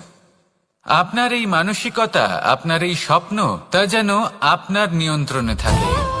আপনার বন্ধ মুঠোয় যেন এর লাগাম থাকে, আপনি যেন এর প্রভু হন। যদি তা হয় তবেই আপনি লাভবান হবেন। যদি এরা আপনাকে নিয়ন্ত্রণ করতে থাকে, যদি আপনার মুঠো খুলে যায়, না পথ আপনার নিয়ন্ত্রণে থাকবে, না মানসিকতা থাকবে, না স্বপ্ন নিয়ন্ত্রণে থাকবে। আর যদি তাই হয় তাহলে আপনি আপনার ভবিষ্যৎ নষ্ট করে ফেলবেন। তাই নিয়ন্ত্রণ করতে শিখুন নিজের বিচার বুদ্ধি, নিজের মানসিকতা, নিজের স্বপ্নকে। নিজের এই স্বপ্ন পূরণ করুন, আর আমার সাথে ভালোবেসে বলুন, রাধা রাধা।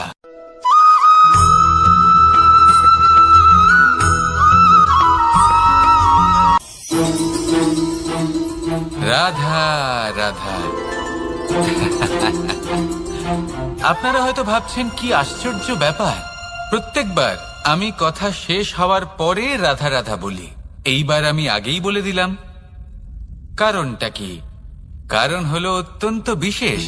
প্রত্যেকবার কথা সমাপ্ত হবার পরে আপনাদের সবার মধ্যে ভালোবাসা বিতরণ করতে চাই, তাই রাধা রাধা বলি। কিন্তু এইবার এই নতুন এবং বিশেষ সূত্রপাতে প্রথমে প্রেম বিতরণ করা অত্যন্ত আবশ্যক। এবার একটা বিষয় আছে যা জানেন হয়তো সকলেই, কিন্তু বুঝতে খুব কম জন পারেন। এই প্রেম, এই আনন্দ, এই সকল কিছুর সূত্রপাত হয় নিঃস্বার্থ আবেগের দ্বারা। ঠিক যেমন একজন মাতাকেই দেখে নিন। যখনই একজন মাতা সন্তানকে জন্ম দেন, তখন এই সংসার ভুলে যায় যে তার জন্য এটা একটা নতুন জন্ম। কারণ একজন নারী তখন একজন মাতৃরূপে নতুন ভাবে জন্ম নেন। একজন নারী স্ত্রী ও গৃহবধূ রূপে কিছু অধিকার লাভ করে থাকেন, কিন্তু তিনি যখন মা হয়ে যান, তখন তিনি শুধুই দান করতে শেখেন। নিজের সন্তানের জন্য কত কিছুই না করেন, তাকে বাৎসল্যের সাগরে ভাসিয়ে নিয়ে যান। এই সংসারে রাজকুমার জন্ম নিতেই পারেন, তাকে রাম এবং লক্ষণ কিন্তু মায়েরাই বানিয়ে তোলেন। একজন গোয়ালা জন্ম নেয়, তাকে দ্বারকাধীশ একজন মাই বানিয়ে তোলেন। পিতা হলেন সেই পর্বত যার একটা অংশ হলো তার সন্তান, কিন্তু মা হলেন সেই শিল্পী যিনি একটা পাথরকে খোদাই করে এমন এক মূর্তি গড়ে তোলেন যাকে সকলে পূজনীয় মনে করেন। তাহলে স্মরণ করুন সেই সকল মুহূর্ত যেগুলি আপনি নিজের মাতার সাথে অতিবাহিত করেছেন। অনুভব করতে পারবেন যে কিভাবে এক মুহূর্তেই এই মন প্রফুল্ল হয়ে ওঠে। এবারের কারণ কি? এর কারণ হলো এই জীবনের আসল দ্বারই হলো মমতা।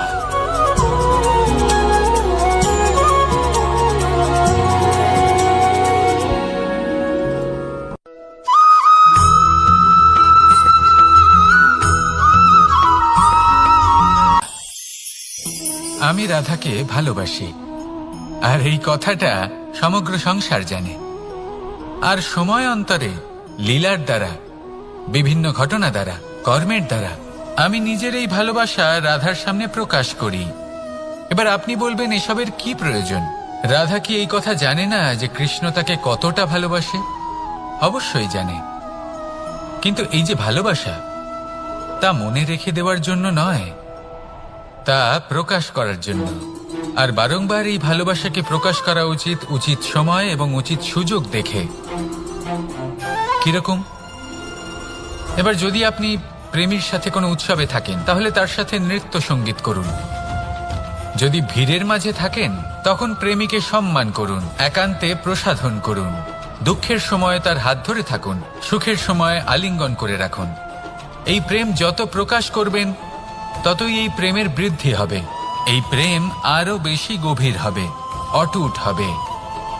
তাই এই প্রেমকে মনে নয়, আপনার জীবনে স্থান দিন। মন খুলে প্রকাশ করুন, আর আমার সাথে ভালোবেসে বলুন, রাধা রাধা।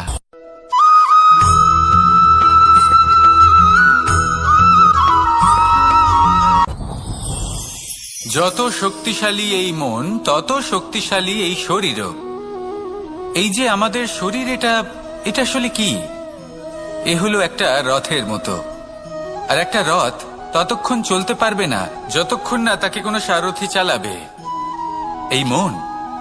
এই মন হলো শরীরের সারথি।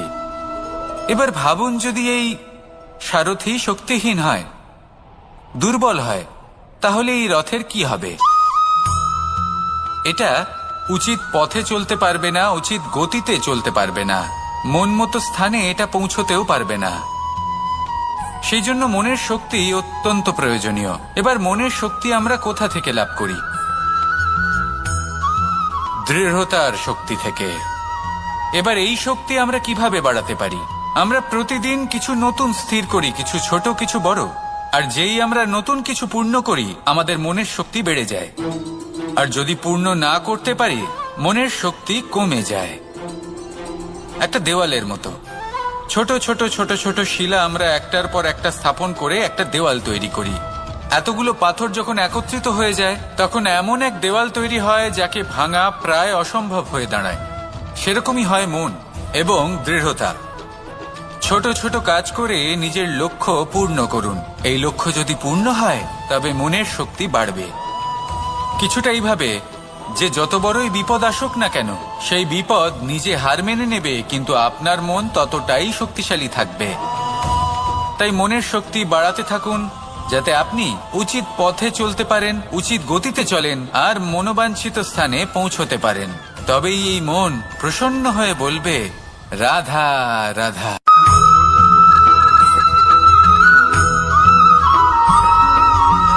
কিছু মানুষ বলেন যে নিরন্তর কাজ করলে, পুরুষার্থ পালন করলে এই জীবন বদলে ফেলা সম্ভব।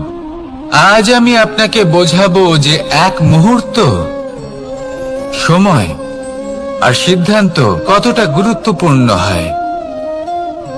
এক মুহূর্তই যথেষ্ট। একটা মুহূর্ত এত শক্তিশালী হতে পারে যে তা আপনার সমগ্র জীবন পাল্টে দিতে পারে। এমন এক সময় ছিল শ্রীরামের কাছে, যখন ওনাকে সিদ্ধান্ত নিতে হয় যে উনি নিজের পিতার আদেশ পালন করতে বনবাসে যাবেন নাকি যাবেন না। উনি সেই আদেশ পালন করেছিলেন। তারপর সময় অনুসারে উপযুক্ত সিদ্ধান্ত নিলেন। আর আজ সকলের মনে বসবাস করেন শ্রীরাম। আর অন্যদিকে আছে রাবণ। ওনার কাছে একটা সময় ছিল, একটা সুযোগ ছিল নিজের প্রারব্ধকে শুভ করে তোলার। উনি ভুল করলেন আর মৃত্যু লাভ করলেন। নির্বাচন সবসময় আপনার হাতে, শুধু আপনাকে সময়কে বুঝতে হবে, সেই মুহূর্তকে বুঝতে হবে আর উচিত সিদ্ধান্ত নিতে হবে, ব্যাস। বুঝতে শিখুন এই সময়ের দাবি কি। বুঝতে শিখুন এই সময়ের ইচ্ছে কি, আর উচিত সিদ্ধান্ত নিন। আর আমার সাথে ভালোবেসে বলুন, রাধা রাধা। জ্ঞান এবং অহংকার, এই দুইয়ের মধ্যে সম্পর্ক কোথায়? সম্পর্ক ঠিক সেরকম যেরকম হাত এবং কাঁকনের, যেমন চোখ এবং দৃষ্টির সম্পর্ক। এবার আপনি বলবেন, এ আমি কি বলছি? জ্ঞান এবং অহংকারের এমন সম্পর্ক কি করে হতে পারে? দেখুন, যে ব্যক্তি জ্ঞানী, যার কাছে জ্ঞান রয়েছে এবং তিনি জানেন যে তার কাছে জ্ঞান রয়েছে, তার মধ্যে নিজে থেকেই অহংবোধ জাগ্রত হয়। খুব কম সংখ্যক এমন জ্ঞানী ব্যক্তি আছেন যারা নিজেদের অহংকারের বিষয়ে আঁচ করতে পারেন। প্রকৃত জ্ঞানী হলেন তিনি, যিনি নিজের জ্ঞানের সদ্ব্যবহার করে অহংকারকে দূর করেন। উচিত সময় বুঝে যান, নিজের অন্তর যাচাই করে এই বিষয়টা দেখেন যে তার অন্তরে অহংবোধ জাগ্রত হচ্ছে, এবং নিজেকে সেখানেই থামিয়ে দেন, যাতে অহংকারের পথে তিনি অগ্রসর না হয়ে যান। এই অহংকার কখন উচিত, কখন অনুচিত, কখন প্রয়োগ করা উচিত, উচিত নয়, কখন বাধা দেওয়া উচিত, এটা শেখা অত্যন্ত প্রয়োজনীয়। আর যদি এটা আপনি শিখতে পারেন, তাহলে আপনি একজন জ্ঞানীও হয়ে উঠবেন এবং সুখীও থাকবেন। তাই মনে রাখবেন, এই জ্ঞান নিয়ে কখনোই অহংকার করবেন না, বরং সবসময় নিজের অহংবোধের বিষয়ে প্রকৃত ধারণা রাখবেন। আসুন আমার সাথে ভালোবেসে বলুন, রাধা রাধা। আমাদের জীবনে 7 ধরনের সুখ আছে, আর সেগুলো লাভ করার জন্য আমরা অত্যন্ত প্রচেষ্টা করি। কিন্তু কোনো প্রচেষ্টা করার পূর্বে তা কিভাবে করব সেটা বোঝা খুব প্রয়োজন, আর সেখানেই আমরা ভুল করে থাকি। যে কাজটা আমাদের পরে করা উচিত, সেটাই আমরা আগে করে বসি। আপনাকে স্পষ্ট করে বোঝাই, প্রত্যেক সুখের সাথে 2টি ক্রিয়া জড়িত থাকে। এবার যখন আমরা ধনের কথা বলি, তখনও 2টি ক্রিয়া জুড়ে থাকে। প্রথম ক্রিয়া হলো ধন অর্জন করা, দ্বিতীয় ক্রিয়া হলো ধনের ব্যবহার করা। আর জীবনে ধনের ব্যবহার করার পূর্বে ধন কিভাবে অর্জন করতে হয় তা শেখা অত্যন্ত প্রয়োজনীয়। আমরা মন্দিরে যাই, ভগবানের আরাধনা করি, তার জন্য পুজো করি, ওনাকে প্রসন্ন করতে চাই, কিন্তু তার আগে ভগবানের ওপর আস্থা রাখা প্রয়োজনীয়। যদি আপনার অটল বিশ্বাস থাকে, তবেই আপনি প্রকৃত ভক্ত হয়ে উঠতে পারবেন। এবার যদি আপনি বক্তা হয়ে থাকেন, শ্রেষ্ঠ বক্তা হতে চান, এই সংসারের সামনে নিজের বক্তব্য রাখতে চান, তাহলে কথা বলার পূর্বে কথা শুনতে শিখুন। তবেই আপনি একজন শ্রেষ্ঠ বক্তা হয়ে উঠতে পারবেন। জীবনে সম্পর্ক স্থাপন করার আগে সম্পর্ক বজায় রাখতে শিখুন, তবেই আপনি একজন প্রকৃত সাথী হয়ে উঠবেন।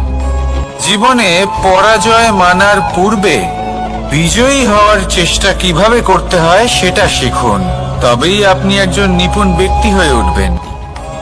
অন্তিম এবং সবথেকে গুরুত্বপূর্ণ কথা, জীবনে ভালোবাসা লাভ করার পূর্বে ভালোবাসা প্রদান করতে শিখুন, তবেই আপনি একজন প্রকৃত প্রেমী হয়ে উঠবেন। আসুন আমার সাথে ভালোবেসে বলুন, রাধা রাধা। এই সংসারের সবথেকে বড় যুদ্ধ কোনটা? দেবাসুরের যুদ্ধ, যা অনেক বছর ধরে চলেছিল, নাকি রাম রাবণের যুদ্ধ, নাকি মহাভারত?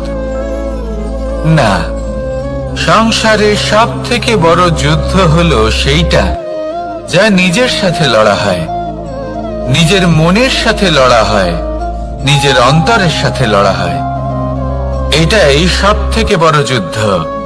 এবার নিজেই দেখুন আপনার সবথেকে বড় শত্রুকে, আপনার স্বার্থ, আপনার কামনাগুলি। আপনার অহংকারগুলি, যা আপনাকেই নষ্ট করে দেয়।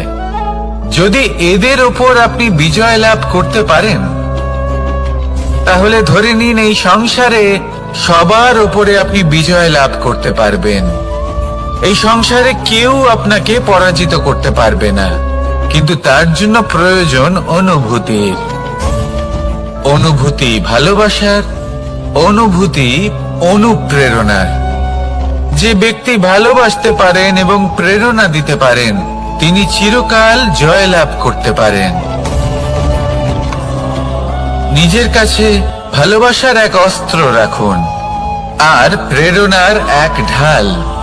জীবনে কেউ আপনাকে পরাজিত করতে পারবে না। আসুন আর আমার সাথে ভালোবেসে বলুন, রাধা রাধা। সৌন্দর্য। মানুষ নিজের সৌন্দর্যের বিষয়ে কতটা ভাবে, চায় যে সে সব থেকে বেশি রূপবান হবে, সব থেকে বেশি সুন্দর হবে। কিন্তু সৌন্দর্যের পরিভাষা কি তা কি সে জানে? কোনো মাকে জিজ্ঞেস করুন, ওনার জন্য সৌন্দর্যের পরিভাষা ওনার সন্তান।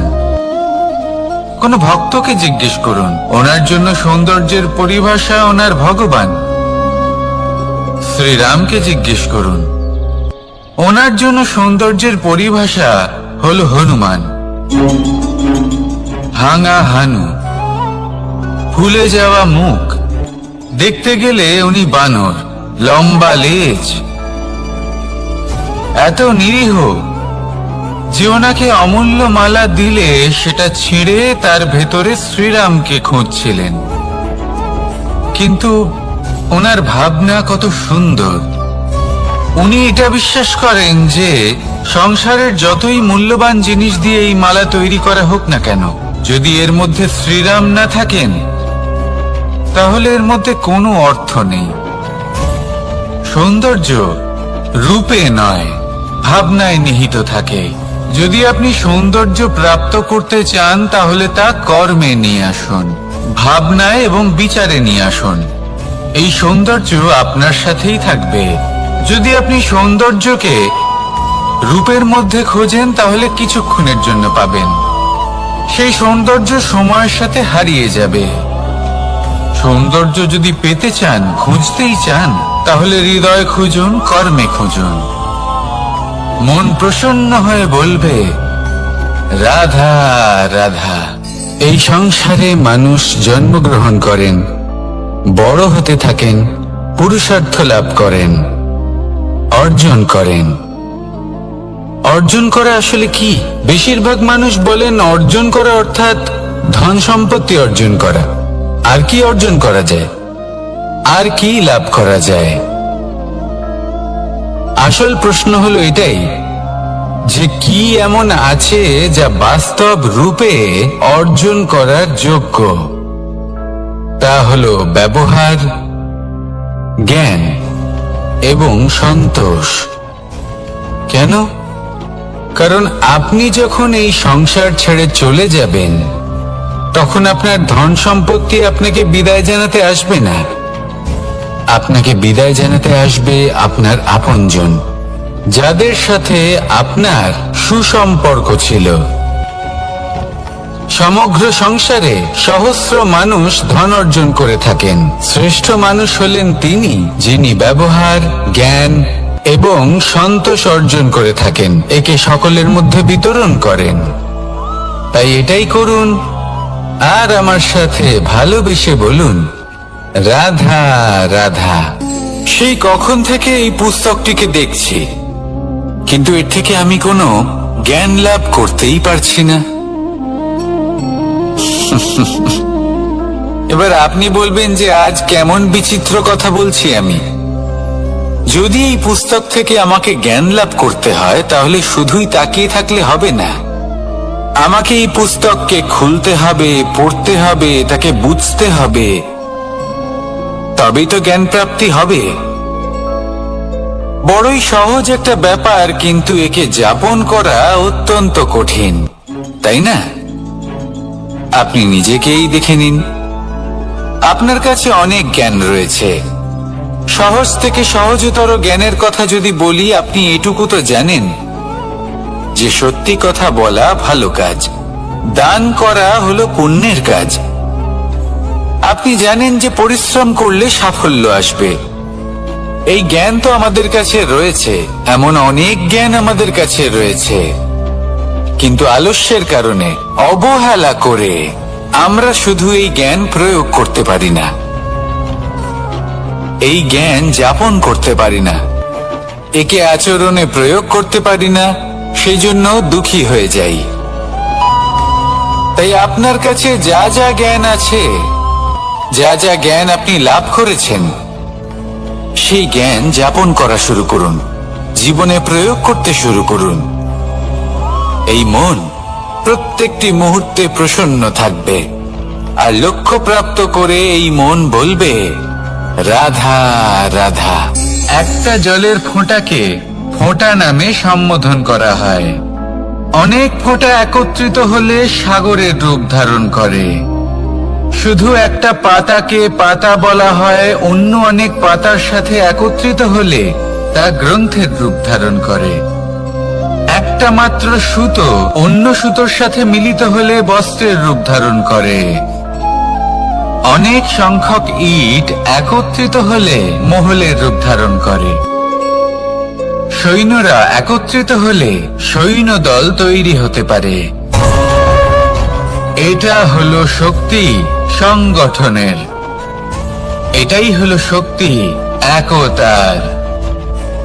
তা সে বনস্পতি হোক বা কোনো ব্যক্তি হোক, কোনো মনোভাবই হোক, যদি একা থাকে তাহলে দুর্বল হয়ে পড়বে। যদি সংগঠিত থাকে তাহলে শক্তিও বাড়বে, আর আপনাকে সামনে এগিয়েও নিয়ে যাবে।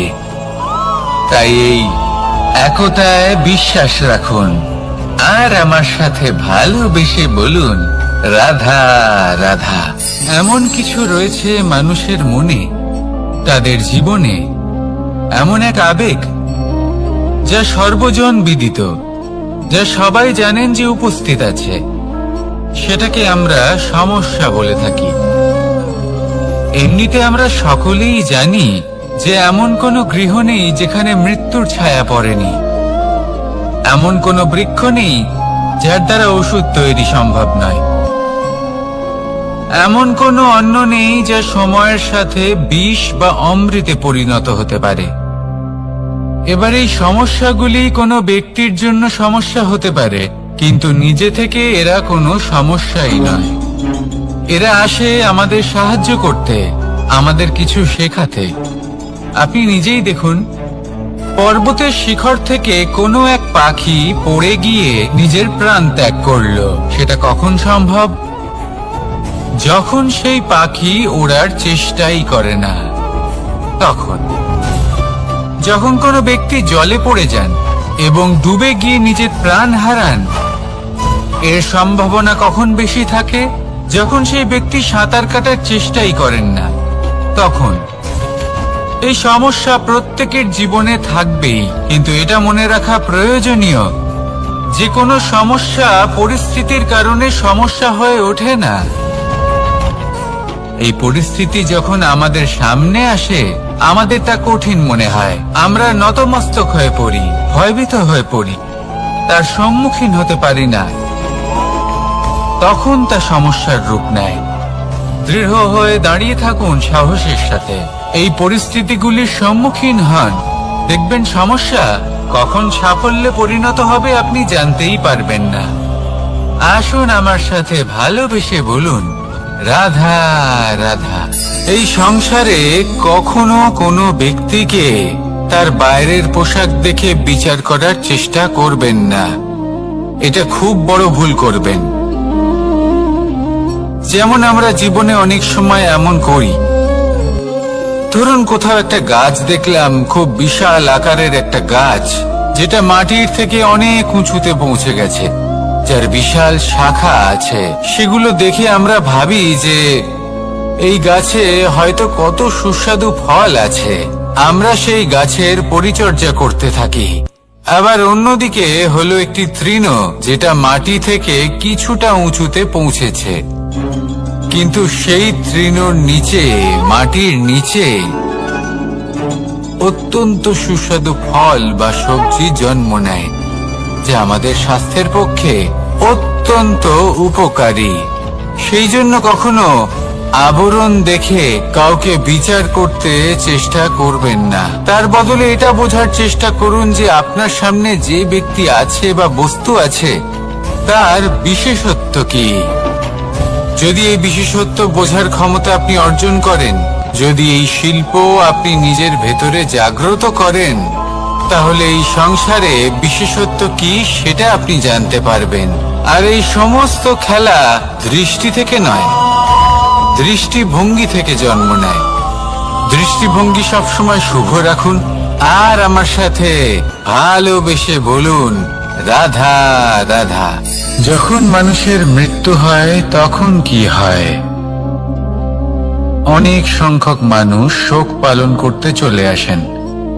যে ব্যক্তি মৃত্যু লাভ করেছেন তার অনেক বস্তু থাকে যেগুলো তার প্রিয়, যেগুলো তিনি ব্যবহার করেছেন।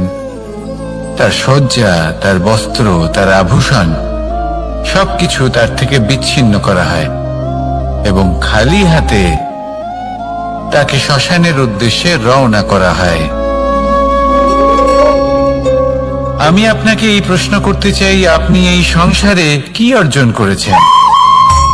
ধন সম্পত্তি, বস্ত্র, আভূষণ, এই সবকিছু যে আপনি অর্জন করেছেন, আপনার মৃত্যুর পরে তা আপনার থেকে দূর হয়ে যাবে। এর উত্তর হলো একটাই, আপনার কর্ম। শুধু সেটাই আছে যে একান্ত আপনার, আর শুধু সেটাই এই সংসার থেকে চলে যাওয়ার পরেও সংসারেই জীবিত থাকবে। যদি আপনি দুষ্কর্ম করেন তাহলে এই সংসার আপনাকে একটি অনুচিত উদাহরণ হিসেবে মনে রাখবে যে এই ব্যক্তি খুব পাপী ছিল, অনুচিত কর্ম করতেন। যে পথে তিনি চলেছেন সেই পথে কারোর চলা উচিত নয়। সেখানেই যদি আপনি সৎকর্ম করেন তাহলে সংসার চিরকাল এটাই বলবে যে খুব ভালো মানুষ ছিলেন, সবাইকে ভালোবাসতেন, সবাইকে সাহায্য করতেন, আমার খুব প্রিয় মানুষ ছিলেন। এটাই হলো শ্রেষ্ঠ কর্ম। সেই জন্য জীবনে শুধুমাত্র ধন সম্পত্তি আভূষণ এই সব অর্জন করতে গিয়ে নিজের মনোনিবেশ করবেন না। শ্রেষ্ঠ কর্ম করুন। সংসার থেকে চলে যাওয়ার পরেও এই কর্মই এই সংসারে আপনাকে জীবিত রাখবে। আসুন আমার সাথে ভালোবেসে বলুন, রাধা রাধা। আমরা সবাই সূর্যকে সম্মান করি, ওনাকে শ্রদ্ধা করি, ওনাকে পুজো করি। এই সূর্য আমাদের শক্তি প্রদান করেন, প্রকাশ প্রদান করেন। কখনো কখনো উষ্ণতা এতটাই বাড়িয়ে তোলেন, এতটাই তপ্ত করে তোলেন, আমাদের একথা মনে হয় যে আমাদের এই শরীর জ্বলে যাচ্ছে। তখনও আমরা বিরোধিতা করি না, তাকে কটু কথা শোনাই না, আমরা সসম্মানে তা গ্রহণ করি। কেন কেন করি? কারণ আমরা জানি যে সন্ধেবেলা যখন সূর্যাস্ত হবে তখন শুধুমাত্র অন্ধকার বাকি থাকবে। ঠিক কিছুটা এরকমই হয় আমাদের মাতা পিতাও, যিনি আমাদের জন্ম দেন, আমাদের ভরণ পোষণ করেন, আমাদের বড় করেন, আমাদের প্রেম প্রদান করেন। কখনো কখনো তাদের মুখ থেকে কটু কথা নিঃসৃত হয়, আমাদের দুঃখ হয়, কিন্তু তখন আমাদের এটা বোঝা উচিত এগুলি নিঃসৃত হচ্ছে আমাদেরই মঙ্গলের জন্য। যেমন সূর্যদেব, উনিও উত্তাপ দিয়ে থাকেন আমাদেরই মঙ্গলের জন্য, যাতে ফসল পাকতে পারে, যাতে জল বাষ্প হয়ে মেঘ হতে পারে, বৃষ্টি হতে পারে, আর এই সংসারে নিরন্তর জলের প্রবাহ থাকে। আমাদের মাতা পিতা, তাদের কঠোর আচরণ, তাদের কঠোর অনুশাসনের পেছনে লুকিয়ে থাকে ওনাদের ভালোবাসা। আমাদের তা বুঝতে হবে, সসম্মানে ওনাদের গ্রহণ করতে হবে। কারণ ঠিক সূর্যাস্তের পরে যেমন চতুর্দিক অন্ধকারচ্ছন্ন হয়ে যায়, তেমনি আমাদের জীবন থেকে যখন আমাদের মাতা পিতা চলে যায়, তখন আমাদের জীবনেও শুধু এবং শুধুমাত্র অন্ধকারই ছেয়ে থাকে। সেই জন্য নিজের মাতা পিতাকে সম্মান করুন, ওনাদের ভালোবাসা প্রদান করুন। এই মন আর এই জীবন প্রসন্ন হয়ে বলবে, রাধা রাধা।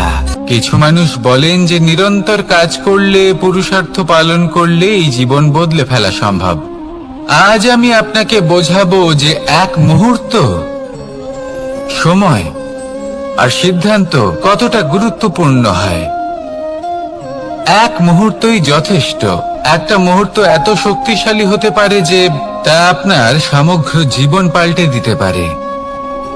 এমন এক সময় ছিল শ্রীরামের কাছে, যখন ওনাকে সিদ্ধান্ত নিতে হয় যে উনি নিজের পিতার আদেশ পালন করতে বনবাসে যাবেন নাকি যাবেন না। উনি সেই আদেশ পালন করেছিলেন, তারপর সময় অনুসারে উপযুক্ত সিদ্ধান্ত নিলেন। আর আজ সকলের মনে বসবাস করেন শ্রীরাম। আর অন্যদিকে আছে রাবণ। ওনার কাছে একটা সময় ছিল, একটা সুযোগ ছিল নিজের প্রারব্ধকে শুভ করে তোলার। উনি ভুল করলেন আর মৃত্যু লাভ করলেন। নির্বাচন সবসময় আপনার হাতে, শুধু আপনাকে সময়কে বুঝতে হবে, সেই মুহূর্তকে বুঝতে হবে আর উচিত সিদ্ধান্ত নিতে হবে, ব্যাস। বুঝতে শিখুন এই সময়ের দাবি কি, বুঝতে শিখুন এই সময়ের ইচ্ছে কি, আর উচিত সিদ্ধান্ত নিন। আর আমার সাথে ভালোবেসে বলুন, রাধা রাধা। জ্ঞান এবং অহংকার, এই দুইয়ের মধ্যে সম্পর্ক কোথায়? সম্পর্ক ঠিক সেরকম যেরকম হাত এবং কাঁকনের, যেমন চোখ এবং দৃষ্টির সম্পর্ক। এবার আপনি বলবেন, এ আমি কি বলছি? জ্ঞান এবং অহংকারের এমন সম্পর্ক কি করে হতে পারে?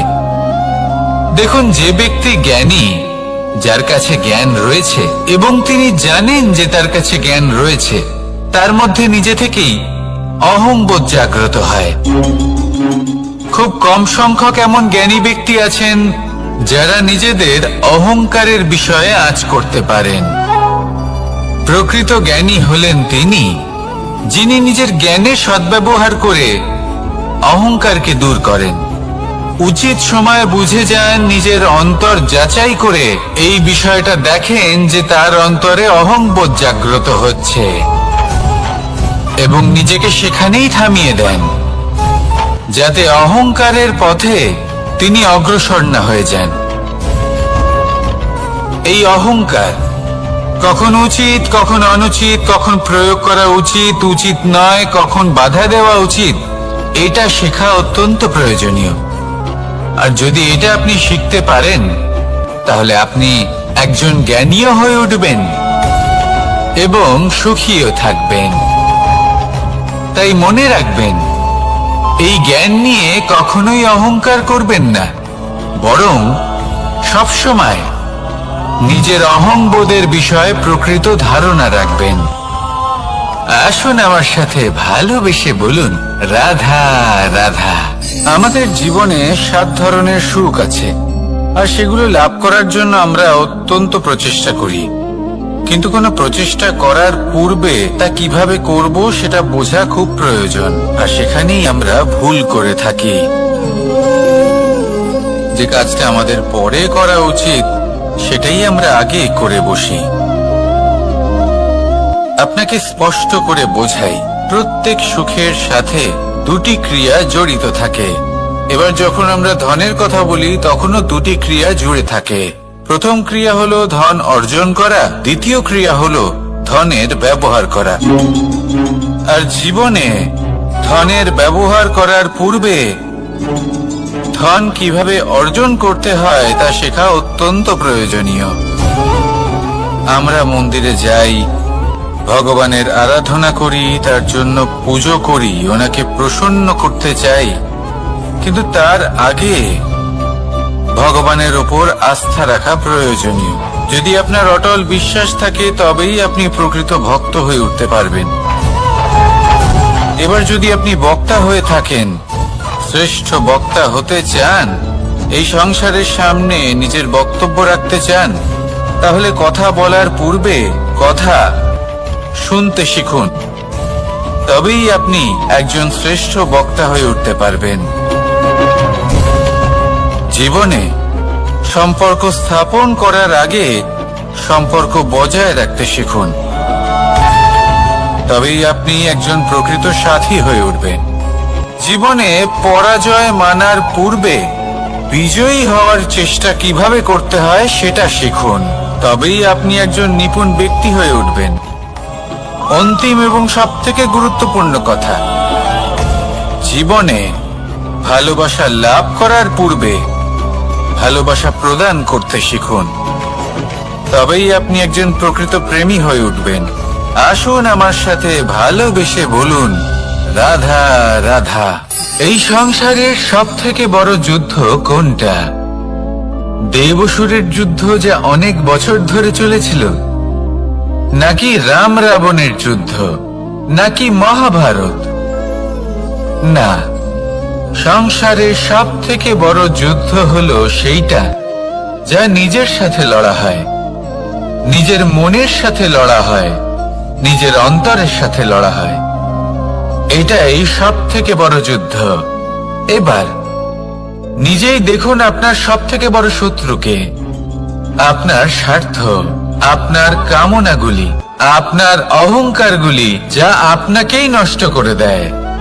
যদি এদের ওপর আপনি বিজয় লাভ করতে পারেন, তাহলে ধরে নিন এই সংসারে সবার উপরে আপনি বিজয় লাভ করতে পারবেন। এই সংসারে কেউ আপনাকে পরাজিত করতে পারবে না। কিন্তু তার জন্য প্রয়োজন অনুভূতির। অনুভূতি ভালোবাসার, অনুভূতি অনুপ্রেরণার। যে ব্যক্তি ভালোবাসতে পারেন এবং প্রেরণা দিতে পারেন, তিনি চিরকাল জয় লাভ করতে পারেন। নিজের কাছে ভালোবাসার এক অস্ত্র রাখুন আর প্রেরণার এক ঢাল। জীবনে কেউ আপনাকে পরাজিত করতে পারবে না। আসুন আর আমার সাথে ভালোবেসে বলুন, রাধা রাধা। সৌন্দর্য। মানুষ নিজের সৌন্দর্যের বিষয়ে কতটা ভাবে, চায় যে সে সব থেকে বেশি রূপবান হবে, সব থেকে বেশি সুন্দর হবে। কিন্তু সৌন্দর্যের পরিভাষা কি তা কি সে জানে? কোন মাকে জিজ্ঞেস করুন, ওনার জন্য সৌন্দর্যের পরিভাষা ওনার সন্তান। কোন ভক্তকে জিজ্ঞেস করুন, ওনার জন্য সৌন্দর্যের পরিভাষা ওনার ভগবান।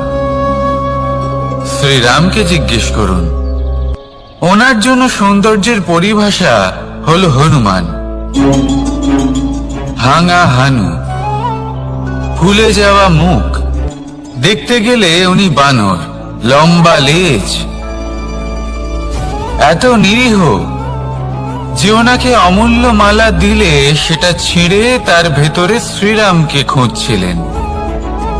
কিন্তু ওনার ভাবনা কত সুন্দর। উনি এটা বিশ্বাস করেন যে সংসারের যতই মূল্যবান জিনিস দিয়ে এই মালা তৈরি করা হোক না কেন, যদি এর মধ্যে শ্রীরাম না থাকেন তাহলে এর মধ্যে কোনো অর্থ নেই। সৌন্দর্য রূপে নয়, ভাবনায় নিহিত থাকে। যদি আপনি সৌন্দর্য প্রাপ্ত করতে চান তাহলে তা কর্মে নিয়ে আসুন, ভাবনায় এবং বিচারে নিয়ে আসুন। এই সৌন্দর্য আপনার সাথেই থাকবে। যদি আপনি সৌন্দর্যকে রূপের মধ্যে খোঁজেন তাহলে কিছুক্ষণের জন্য পাবেন, সেই সৌন্দর্য সময়ের সাথে হারিয়ে যাবে। সৌন্দর্য যদি পেতে চান, খুঁজতেই চান, তাহলে হৃদয় খুঁজুন, কর্মে খুঁজুন। মন প্রসন্ন হয়ে বলবে, রাধা রাধা। এই সংসারে মানুষ জন্মগ্রহণ করেন, বড় হতে থাকেন, পুরুষার্থ লাভ করেন, অর্জন করেন। অর্জন করা আসলে কি? বেশিরভাগ মানুষ বলেন অর্জন করা অর্থাৎ ধন সম্পত্তি অর্জন করা। আর কি অর্জন করা যায়?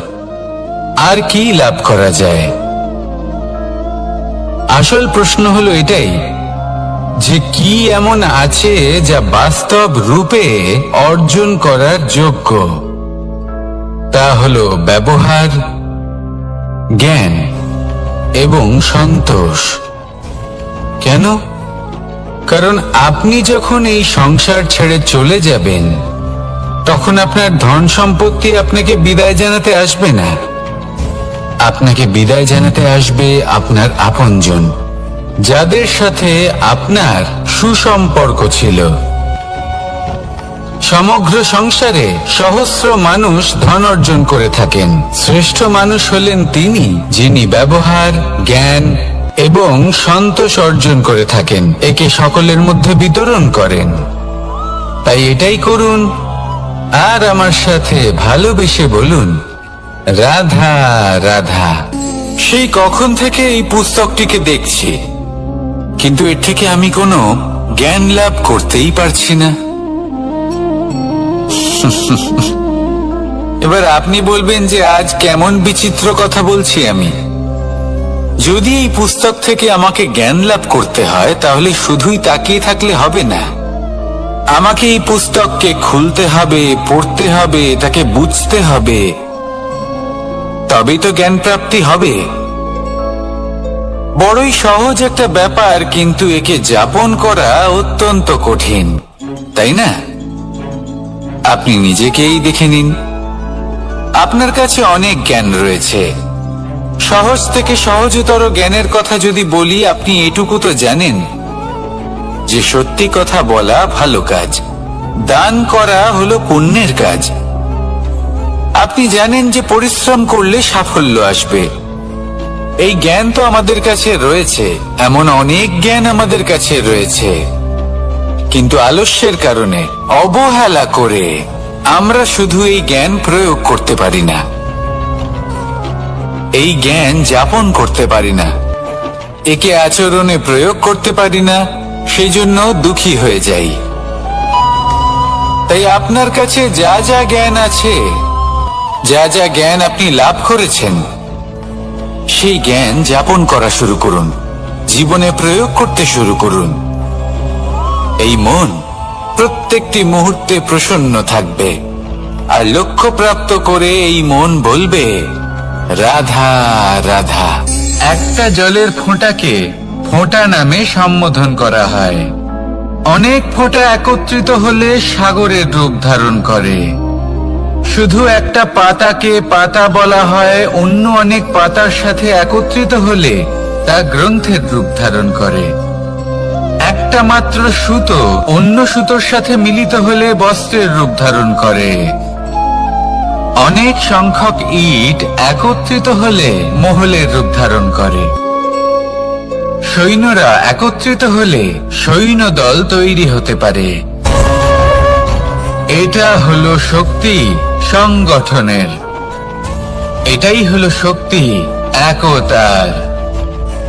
তা সে বনস্পতি হোক বা কোনো ব্যক্তি হোক, কোনো মনোভাবই হোক, যদি একা থাকে তাহলে দুর্বল হয়ে পড়বে। যদি সংগঠিত থাকে তাহলে শক্তিও বাড়বে, আর আপনাকে সামনে এগিয়েও নিয়ে যাবে। তাই এই একতায় বিশ্বাস রাখুন, আর আমার সাথে ভালোবেসে বলুন, রাধা রাধা। এমন কিছু রয়েছে মানুষের মনে, তাদের জীবনে এমন এক আবেগ যা সর্বজন বিদিত, যা সবাই জানেন যে উপস্থিত আছে। সেটাকে আমরা সমস্যা বলে থাকি।